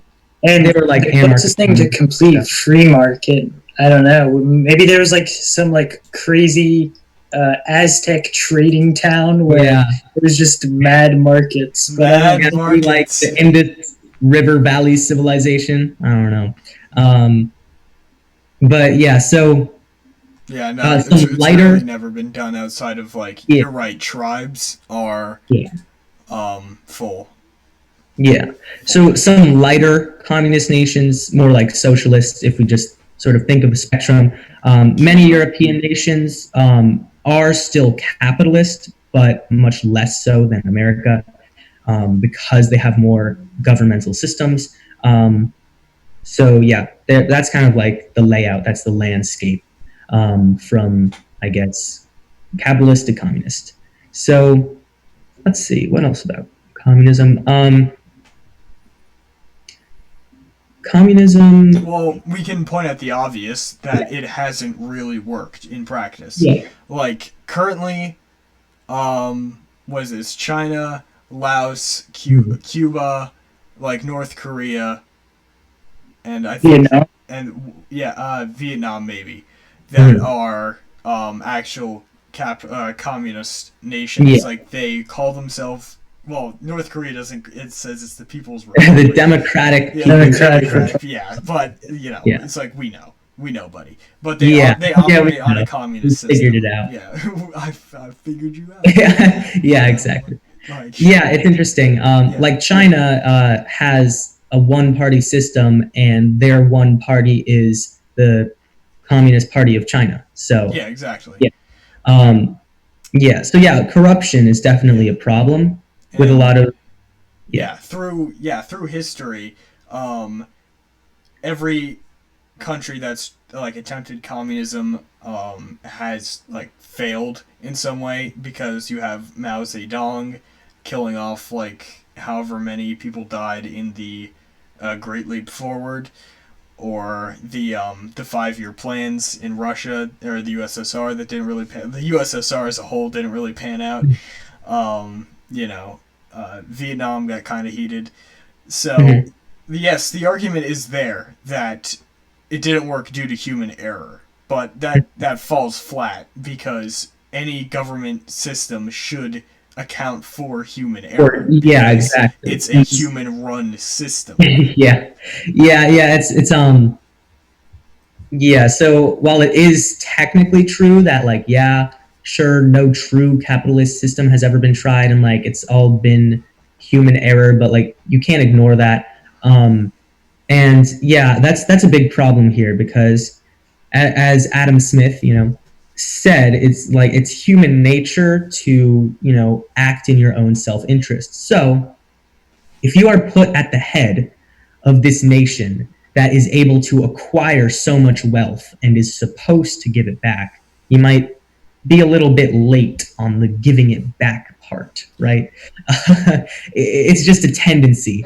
And the problem is, like, good altruistic leaders tend to be deposed by bad ones very quickly.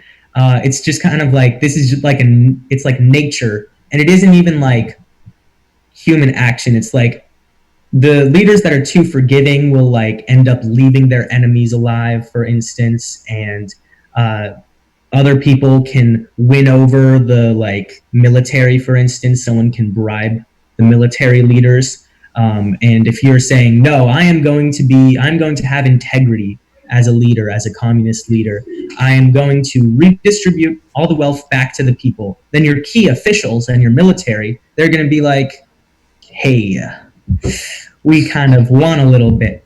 And so then say you have the best good Samaritans there, like there's always a hierarchy, at a certain point with totalitarian communism, and that's kind of the issue. So somewhere along the line, there's going to be someone that isn't altruistic, and they are going to corrupt the entire system.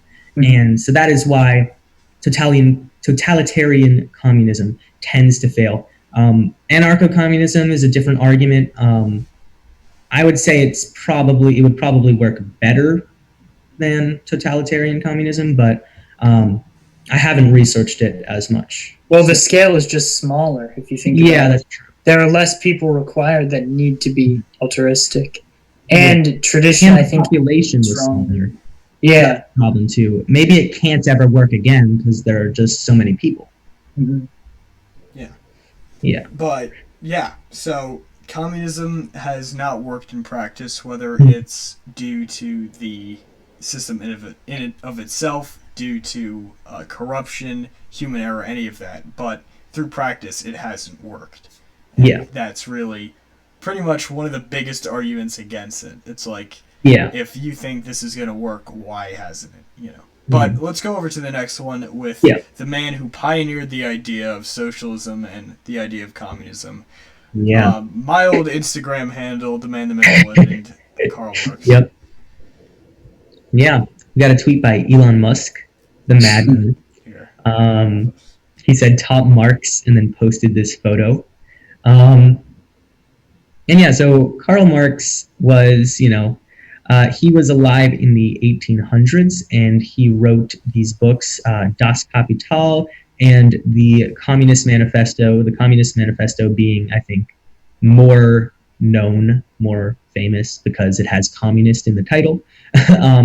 But I think Das Kapital, doesn't it actually outline more and have more information, or like, the actual governing system under communism? I think Marx was definitely an idealistic thinker, and he's pretty much the opposite of Adam Smith, because he thinks that we should assume that humans ought to have better nature than they actually do. That's interesting. And you could argue that Marx was trying to devise a system whereby people would be forced to be better, because in order for the communist state to function, everyone would have to be willing to do their part. That notion itself made communism spread rather quickly because it was pretty heavily romanticized, and people thought that it was like the ultimate goal of virtue and just a better way of living. Someone gave Das Kapital 1 star. A 1-star review. Oh my gosh. Well, it's interesting because there are actually in existence within America, there are communes, like there are some places where you can actually apply. It's in like New York, I think. There's this very famous one where you gotta like apply, and if you're accepted into the commune, then it's like you have to like do work and whatever, and like they actually sort of function, like they actually function. But the problem there is that they are selective. So like not everyone that applies is allowed into the commune. And if you are going to apply communism to a country, then whoever's there is who you have to deal with, right? So, but it's very interesting. You can actually do some research on this, that there are communes in America. And yeah, I find that fascinating. Yeah. So Karl Marx, I don't know if we said it, but he's from Germany, Mhm. and Yeah, Das Kapital. yeah, a lot of people are like think he's from Russia because they're like, Yeah. Communism, Russia. I got it figured out. Yeah, You haven't yeah, figured exactly. anything out, buddy. He's from Mhm. Germany. What you think? Yeah, he's from Germany. That's why it's like German. You know, that's all the books are originally in German, and the title, Yep. Das is the German word for the, or one of the German words for the. I They think have there's like like 7. But yeah, there's die, der, das, den. There's a ton of them. yeah. So everyone looks to Marx for the birth of socialism, or communism, and he's obviously like people when they want to get into the debate of CAPCOM, they're like they look to him for the socialist or communist side. So he's definitely the most important figure regarding the actual ideology of it. If you want to look more into how it's put into practice, then you have to look at Lenin or Mao Zedong, like I said earlier, because they operated with this ideology to some extent. Yeah, and it's interesting. Or Castro as well. Yeah, because not only is there communism, but there's Marxism. And so the difference there is that Marxism is sort of like the way that Karl Marx looks at, he says like all of history is just a history of class struggle. And it's, the bourgeoisie and the proletariat constantly like fighting against each other. Like that's how he frames history. And so some people that ascribe to a Marxist view of history, like adopt that. And the conclusion of Marxism tends to be that we should establish communism. So, yeah, so that's kind of the difference between those two concepts. Yeah. So next up we have one of the flaws of this system. And as capitalism's flaw was the existence of monopolies, we have, and we mentioned this earlier, but the issue with communism is that motivation is its biggest flaw, or a lack thereof. Yeah. Yeah, it's hard to be incentivized. Because, like, if this were a communist system, and now we're assuming not a totalitarian communist system, but if this was just a communist system, then I would just make YouTube videos and write books all day. Like, that's all I would do. Like, I want to be a scientist. I want to do hard work, and I think that would be rewarding. But if there's, like, no real motivation for that, it's kind of like I get it. There's basically, you're supposed to love what you do, like you're supposed to enjoy your work. And like, I do enjoy science and would enjoy being a researcher, but it's always easier to just sort of relax, kick back, put on some music, light a candle, and just get to writing a book or a video script. So you see, I enjoy both of those things, and I enjoy the creative side, video making and book writing. I enjoy that a little bit more than practical research and being a scientist, right? So if the pay was the same, it's kind of I would probably sort of default to just, the creative side. And not to say that that's not valuable. I would certainly hope that there's value to creative pursuits. But if you have a ton of scientists, for instance, that are sort of skipping out on being scientists because they don't really have much incentive to do so, then you miss out on innovation and on scientific development. If you have a ton of doctors that are like, I don't want to go through all this med school stuff. I want to help people, but I don't know. I could be a guitarist. I could be a pianist. I can write music. I can be a dancer. Like those sort of options that are like much more creative and generally preferable, I would say, will tend to leech people away, like leech people out of the workforce. Until you're left with this like really small workforce and they are supporting people that aren't actually like providing like to the system. And I'm not saying that creative pursuits aren't valuable. They are, but the problem is, you can't eat books, right? Like you can't live on Gravity Max live streams. You need physical sustenance. And you need doctors and things like that. So the solution that many, or I would say all, pretty much communist systems have like fallen to is saying, you know what? I don't care what you want. You're gonna do it. Otherwise, we will throw you in the gulag, right? It's totalitarianism. It's iron fist rule. It's you must do this by government mandate, right? Or mandate. I don't know why I separated the words. You must do it. Mandate. You must do this because we have decreed it, right? Now that's a problem because, I feel like that kind of defeats the point to a certain extent because it's supposed to provide sort of freedom to do what you want. It's supposed to provide freedom from economic burdens. You don't need to worry about economic burdens. But then it's saying you got to do this whether or not you like it. That's a problem. So this is why largely it hasn't worked. So that's a big problem with the system, other than just corruption. A pure communist system itself would still have problems because either you would need to force people to do jobs that they don't want to do, or your society would collapse because there aren't enough people doing necessary jobs. So that's the main criticism of communism. Yeah. Any other final thoughts on communism? All right. So next up, we have one of the last piece of the graph that we showed in the beginning. It was the section all the way at the bottom, and that is trade. Like Adam Smith said in The Wealth of Nations, countries have different advantages over others, just based on natural resources, based on location, which would tie into natural resources, and all that.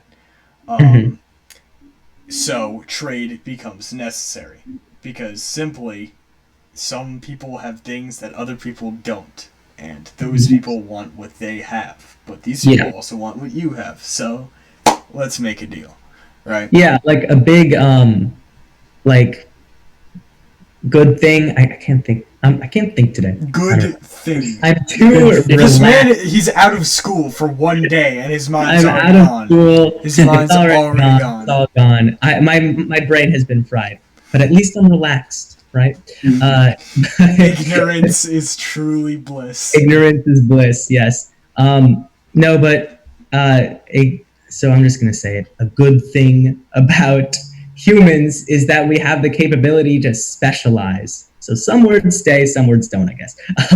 We have the capability to specialize, and when someone specializes in a field like medicine, right, then they can create new cures to diseases and things like that. When someone specializes in physics, they find out the secrets of the universe, right?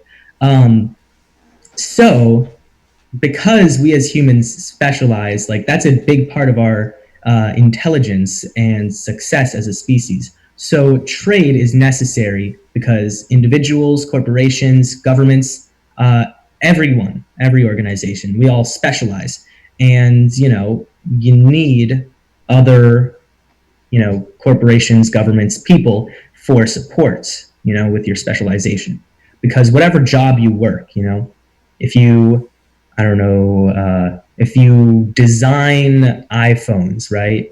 Like you're not making any food, so you need to be paid for your work, and then you can, pay that back to get food. And so that's kind of what happens on a international level. So yeah. But sometimes countries, just like people, they don't agree with each other. They're Mhm. like, what you did there, sir, I didn't like. So what they do is they put things on the trade, they put limits on it, and those are called tariffs. And what tariffs and sanctions are, per the next slide, Yep. what they are is basically utilization of taxes to almost indirectly, even though it's pretty direct, but technically it's indirect, way of getting people to prioritize goods over other goods. And it's usually, and with this image in front of us, we have the U.S. battling China. This is obviously the biggest trade war, like in recent history. Trump rolled out all these tariffs on China. China responds back with their own. I think it's settled down now, although I'm not sure if it's been 100% resolved. But either way, what Trump did and what China did is they put taxes on certain imports from the other countries, or exports from the other countries that were being imported into the country, such as like steel or equipment for airplanes or heavy machinery. Stuff like that was being taxed higher so that people that needed those things wouldn't, more accurately, the corporations that need to get those things would look to other countries to get them from. And sanctions are just we will not do this with you because we have a lot of we have the most sanctions on North Korea, I believe, and Iran. Iran. Basically, like, you are behaving poorly. Get your act together. Or else, like, it's more like an ethical thing. It's like it isn't as much about economics. It's sort of like using economics to get other nations to act in like ways that you agree with. So that's like saying that's a part of it, because you need big dog status in order for a tariff or a sanction to actually mean something. Because we're America. We are the most powerful nation on the planet, arguably, and so when we put a sanction or a tariff on a country, it's like, whoa. Especially when we put it on China, the world's largest producer of everything, it's like a big deal, which is why when it was happening, this took over the news. So this mainly happened last year, but it spilled over into this year, I believe. But through 2019, we were having this trade war with China, and people were worried because tariffs and sanctions, they end up hurting the consumers at the end of the day if they go on too long. Because, again, it's just raised taxes. So if you need something from this guy and they're the only country that's importing it, then all you did was raise the taxes on the people, because for America, the protective tariffs weren't really protecting any particular industry. It's not like, besides like the steel ones and stuff like that, it's not like the U.S. was producing goods themselves. We didn't have as large of a domestic market as we should have, in my opinion, to use a protective tariff, because people will still have to buy stuff from China, and that's just the reality. The tariff will only make them have to pay more. And I mean, it doesn't generate any substantial amount of government revenue, like it used to in the past. So the government doesn't really benefit from it, and it just ends up hurting the consumer and even the corporations that rely on China for goods and services. Yeah. But the basic argument for a tariff is sort of like if a product like costs $5 to make in the U.S. and $4 to make in China, and you see two of these products right next to each other, in your grocery store, the average person is going to be like, I'll just take the $4 one. And so what tariffs do is say they put a tax on it. But so the now above average person, yeah, will yeah, take no, the more expensive one to force. Yeah, so the idea of a tariff, now the product from China costs $6. So the average person is just gonna be like, oh, I'll just take the $5 one. And the result of that is that it sort of like stimulates the American economy because if more people are preferring domestic goods to foreign goods, then it's going to be creating more jobs because of the higher demand. And it'll generally be good for the country. That's kind of the idea. And that's a big, like, sort of issue right now because so many products are made in China. And a lot of people argue, the president, Trump, makes arguments. He says We that. hit 128 minutes of streaming. Nice. By the way.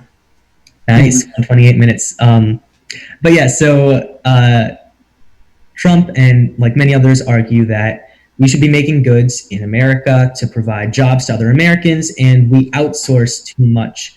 And so that's a bit of a debate. And it's interesting because foreign labor is so much cheaper that corporations prefer to just build things, to make things in foreign nations like China or Southeast Asia as well, because it's just cheaper and it brings the product back and like they can sell it and people will prefer a cheaper product. But it does kind of hurt the American economy. And another issue, if you think about it, is that these other nations don't have a minimum wage or not as high of a minimum wage as America has. And so that means that the American worker kind of can't compete. And that's a problem because, say the minimum wage in a foreign nation is only like $1 an hour, which is ridiculous. But a lot of these nations are impoverished. So like people are willing to work for that amount. But as an American with, like $7.25 minimum wage, you just can't compete with that. And so there are two ways to solve that. Either you discourage like outsourcing through tariffs, or you would have to lower the minimum wage. And, we're arguing for the opposite currently. So in that sense, tariffs are kind of necessary if you want to have like a high minimum wage and continue to have job prospects in the country. Yeah. It's kind of like a triangle. You can have 2 out of the 3 things, but you can't have the third one. So like you can't have no tariffs, a high minimum wage, and good job prospects in the country. You need like at least one of these things, So yeah, but going kind of along the same vein with talking about imports and like the supply and how we need certain things from countries because like they just have it better than we do in that regard. We have quotas. That's the next slide.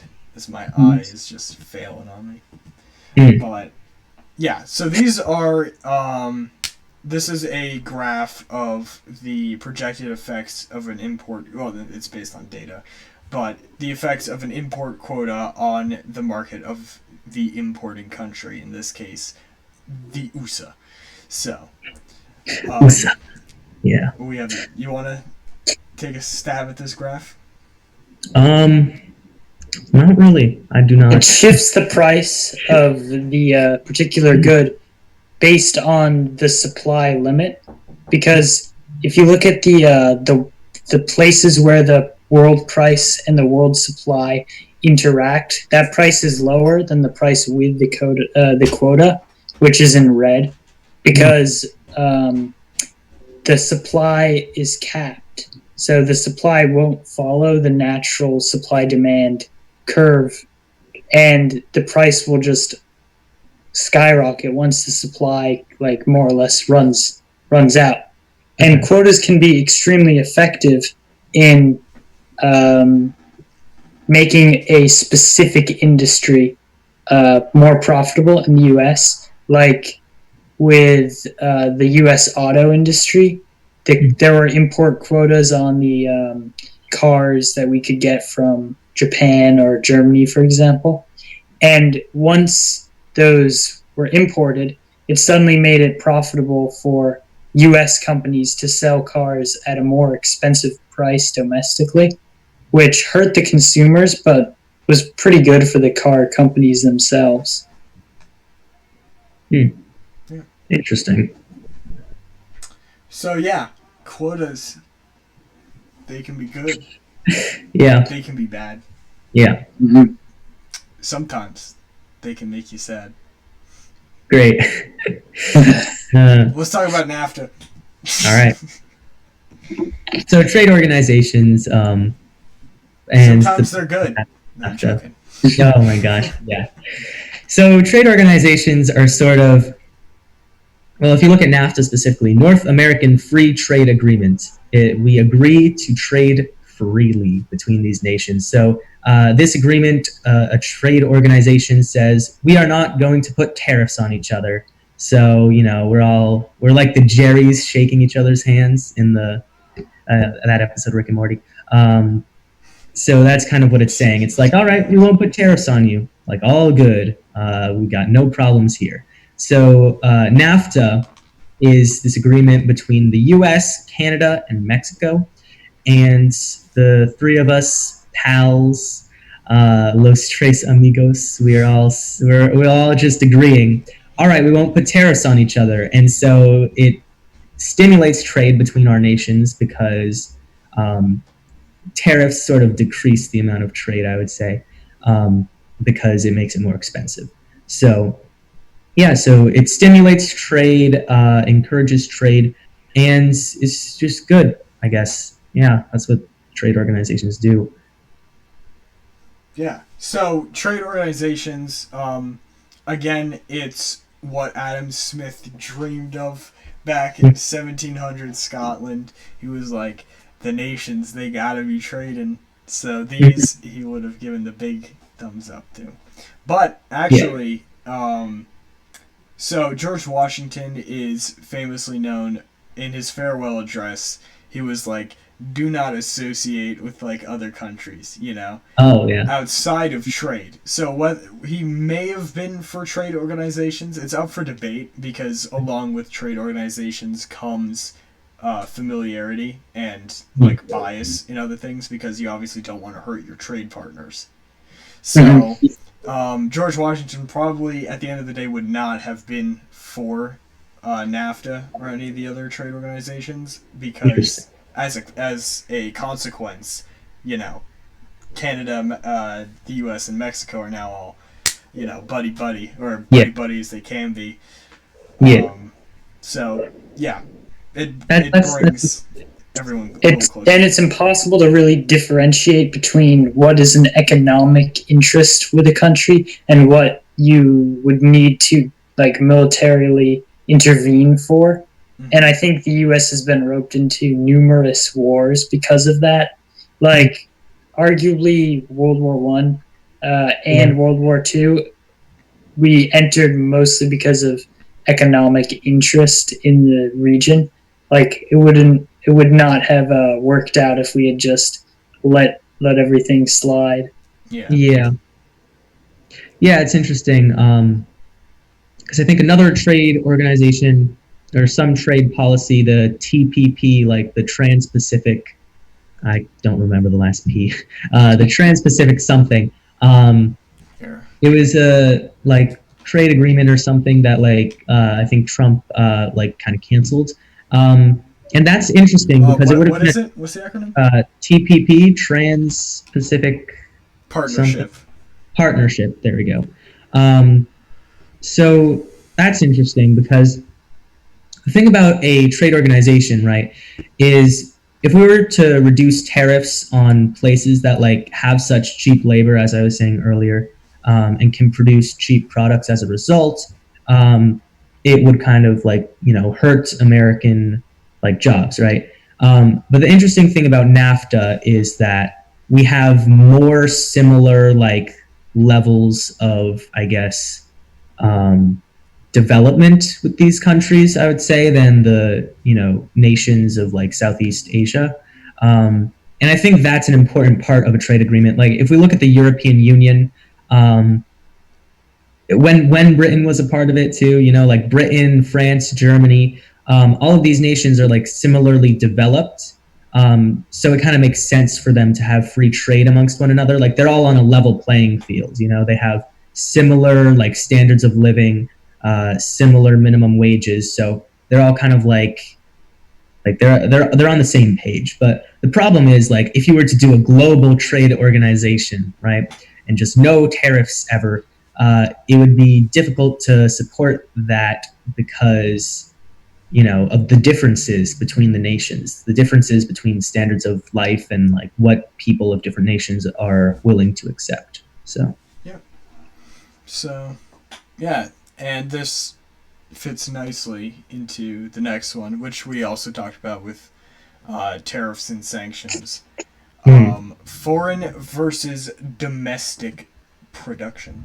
So we have the made in China, because a lot of what we import from elsewhere is from China.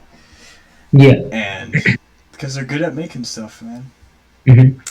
Yeah, and it's interesting. Made in India, made in like Vietnam, like Southeast Asia, because my internet's freaking out. But I think I think we're good though. We're still good? Okay. I think we're okay. It might have glitched for like a millisecond there. Okay. But yeah, so domestic or foreign products are made in foreign nations and domestic products are made here. That's kind of how it works. And it's interesting. The way that like foreign products work is like, okay, how much cheaper is it to produce this overseas versus how much will it cost to transport it here? And it's so interesting if you think about it, that shipping has gotten so cheap that like it's more profitable to ship something across the entire Pacific Ocean than it is to actually just pay a bit more for American labor. Mm-hmm. That's an interesting concept. Like the prevalence of foreign products kind of shows you the costs of shipping versus the differences between labor costs in different nations. Yeah, it also shows things that people, I think, forget to take into account. The opportunity cost for each nation to produce certain things is something that specifically impacts foreign versus domestic economies. Because if the U.S. were to start becoming not service-based and entirely production-based economy, then we would miss out on all of the services and technology and other industries we have now. So we have a higher opportunity cost from producing material goods than a nation like China does, at least as of now, because like you said, China is sort of leaning away from that as their opportunity cost also increases. So it really, the entire foreign versus domestic question is based on skilled versus unskilled labor. Yeah. We also have some chat. But that's a great point. Oh, we got, Dustin Mandre says, or Mandre says, partnership, for Trans-Pacific Partnership. That's pretty cool. The opportunity cost is a big part of considering, like, do we import foreign or do we just produce domestic? And, usually that, like I said earlier, specifically the U.S. relies on a lot of foreign imports or foreign exports. It would be foreign export. Yeah, it would be a Which foreign one would it be? And a domestic import. Yeah, exactly. Because it's an import here, but if you're talking about foreign, because the foreign would be the subject. Yeah, Whatever. Yeah, but you know what I mean. But Yeah. yeah, it's why everything says made in China or made in Indonesia or Mhm. anywhere like that. I have a shirt Yeah. that was like made in Vietnam, Mhm. But rarely do you see a shirt that says like made in Ireland or something, unless you Yeah. were like in Ireland and they were being Yeah. weird and they like stamped it with Yeah. You do actually see a lot of products that are made domestically, say like made in USA. Yeah. So you do see that, but yeah, not for like European nations. You never see made in Europe. So yeah, that's But interesting. yeah, so this is a big part of trade. Um, that's the last part of trade that we have for you guys, and now we're going to go Yep. into the contemporary piece, which is the final Yeah. piece. Yeah. This slide is just we needed another category. We can just go to the last.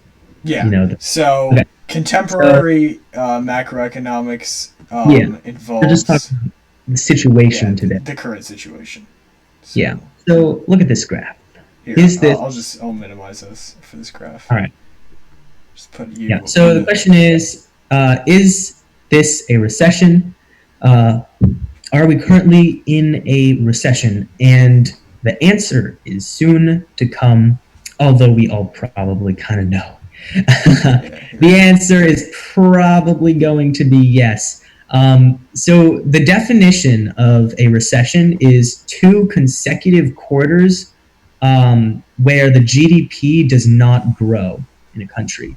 And if you look at this graph of the quarters, so the 2016, 17, 18, 19, each quarter, the GDP grew like 2 to 3% on average. But in quarter one of 2020, because of the impact of the coronavirus, the GDP has gone down like 5%, which is crazy. That's like a few quarters worth of economic growth just lost. And that's really bad. And the second quarter is shaping up to be pretty bad too. I think it's not going to be as bad as quarter one. Chat from Futurology, let's go. Oh, chat from Futurology. He says, "What's up? We're just talking about some economic systems and macroeconomics, Futurology, and we're talking about the current situation. And we're almost done for today. But yeah, so quarter one was really bad, but because of some of the like government response, quarter two probably won't be as bad. But I think it's not going to be a quarter of growth either, and we will find out in like a week from tomorrow because April 1st. April 1st. June 1st? Oh yeah, sorry, Jesus. Yeah, no, you're right. Yeah. June 1st. Why is it April? Yeah, well, oh, I had the dates up. I probably read the wrong thing. What are the dates? March. Oh wait, no, sorry, not June 1st. It'll be July 1st, so in a month. July 1st. Yeah, what we're in now was. Yeah, quarter. Yeah. Yeah. So quarter one of 2020 was. Sorry. Bless you. Thank you. Oh gosh, I have allergies. Not correct. That was the second quarter of recession, right there. Yep. I have. It's tough. It's tough to have allergies. I want to make a sad video PSA. You are evolutionarily behind. Yeah, I want to make a sad like PSA with the sad music, and it's about having allergies during the coronavirus. In the Yeah, exactly. But yeah, so we'll find out July 1st, because quarter one is January 1st to March 31st. Quarter two is April 1st to June April 1st, and then I realized there's a gaffe for you guys. Yeah, there's a gaffe, yeah. But yeah, so in about a month, we'll reach the end of the second quarter, and we'll find out whether the economy grew or shrank this quarter, and it's probably going to be further decline. And that means that on July 1st, it will officially be a recession, most likely, but currently it isn't yet a recession, so let's party until it's a recession. Yeah. No, I think retroactively it'll be considered a recession after once we get the two consecutive quarters where it doesn't grow. All of the quarters without growth are kind of considered as part of the recession. So future historians will say you were Corona recession, and we'll be partying because we don't technically know yet. But yeah, so that's the problem. This is probably going to be classified as a recession. That's what I would say. Yeah.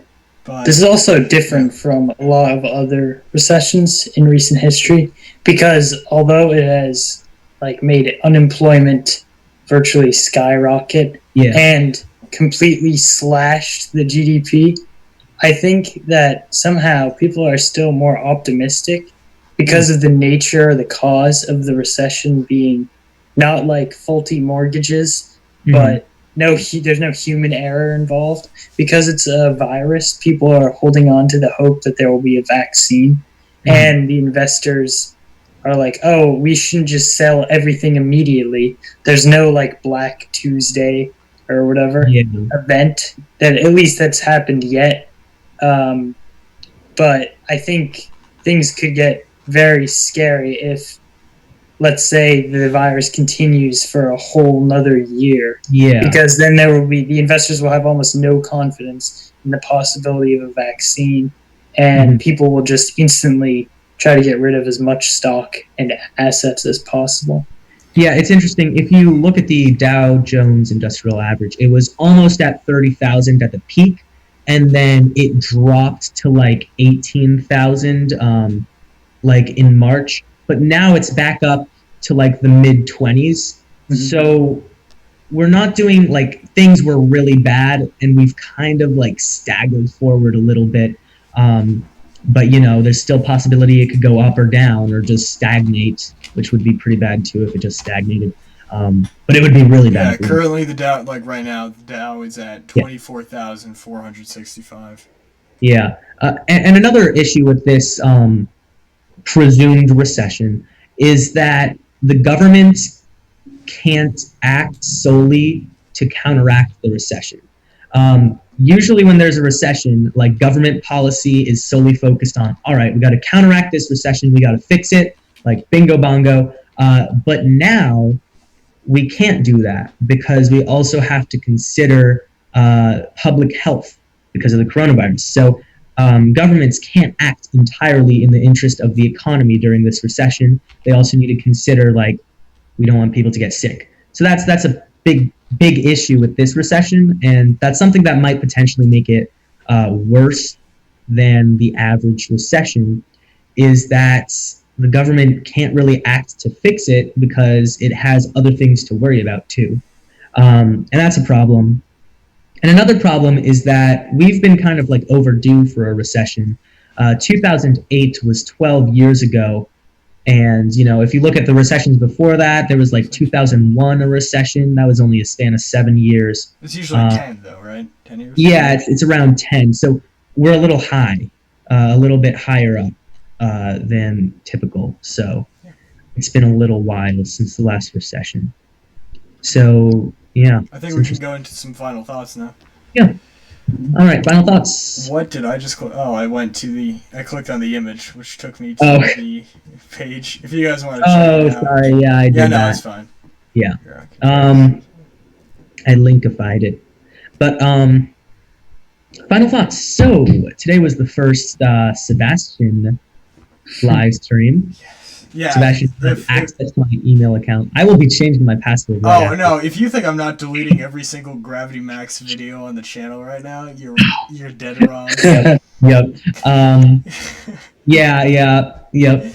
Say goodbye to hypercubes. It's gone. No! It's my only source of your magnum opus.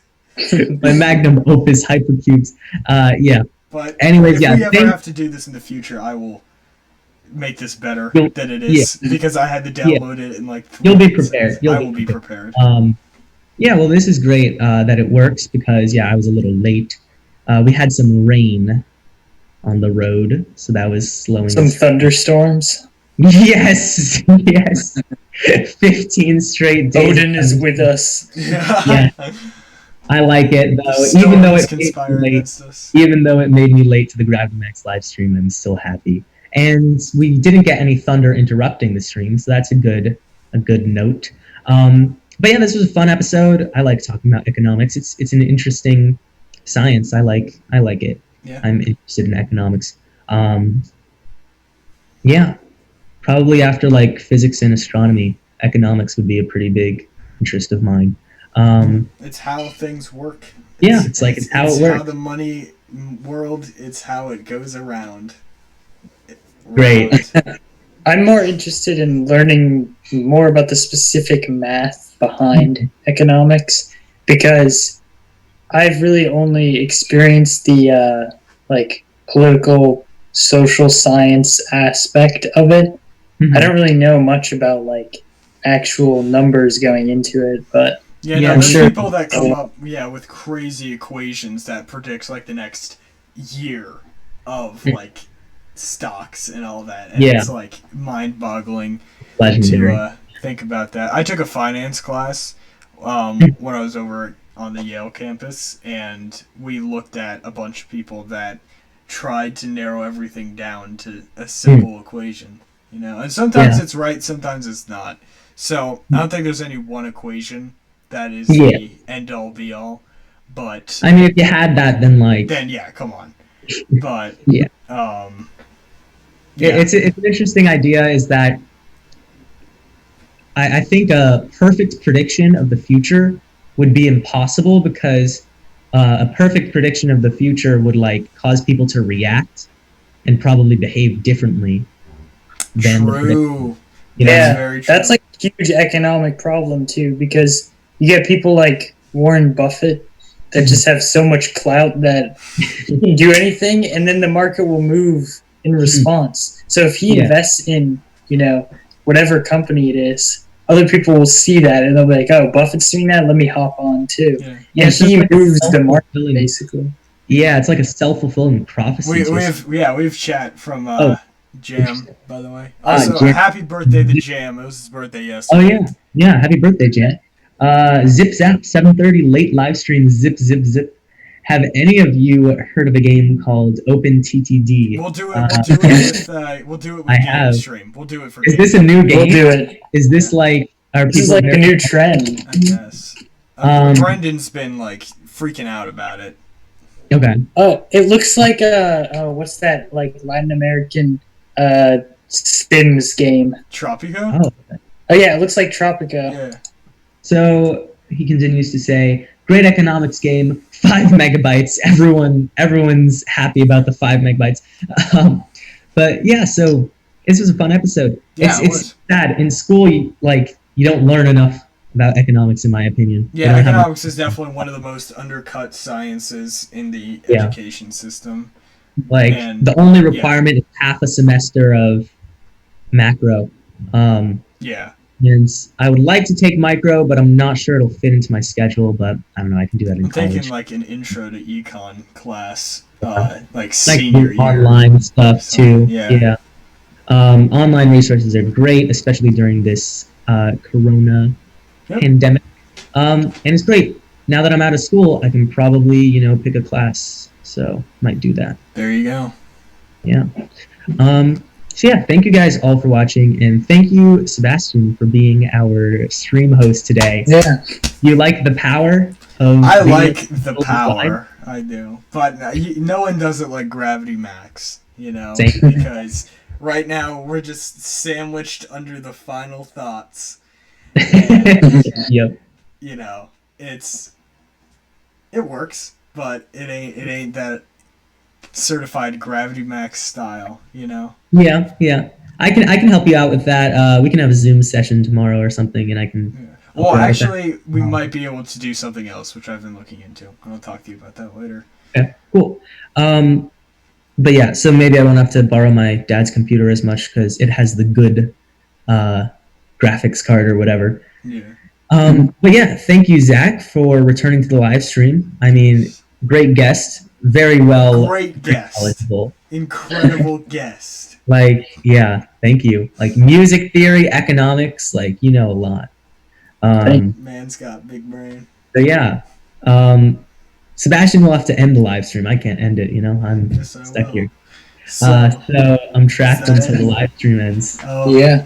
But I don't know. We've gotten a gift from Zoom. That means we can stay here until eternity. But no, I will end it here. So I'd like to thank everybody so much for watching.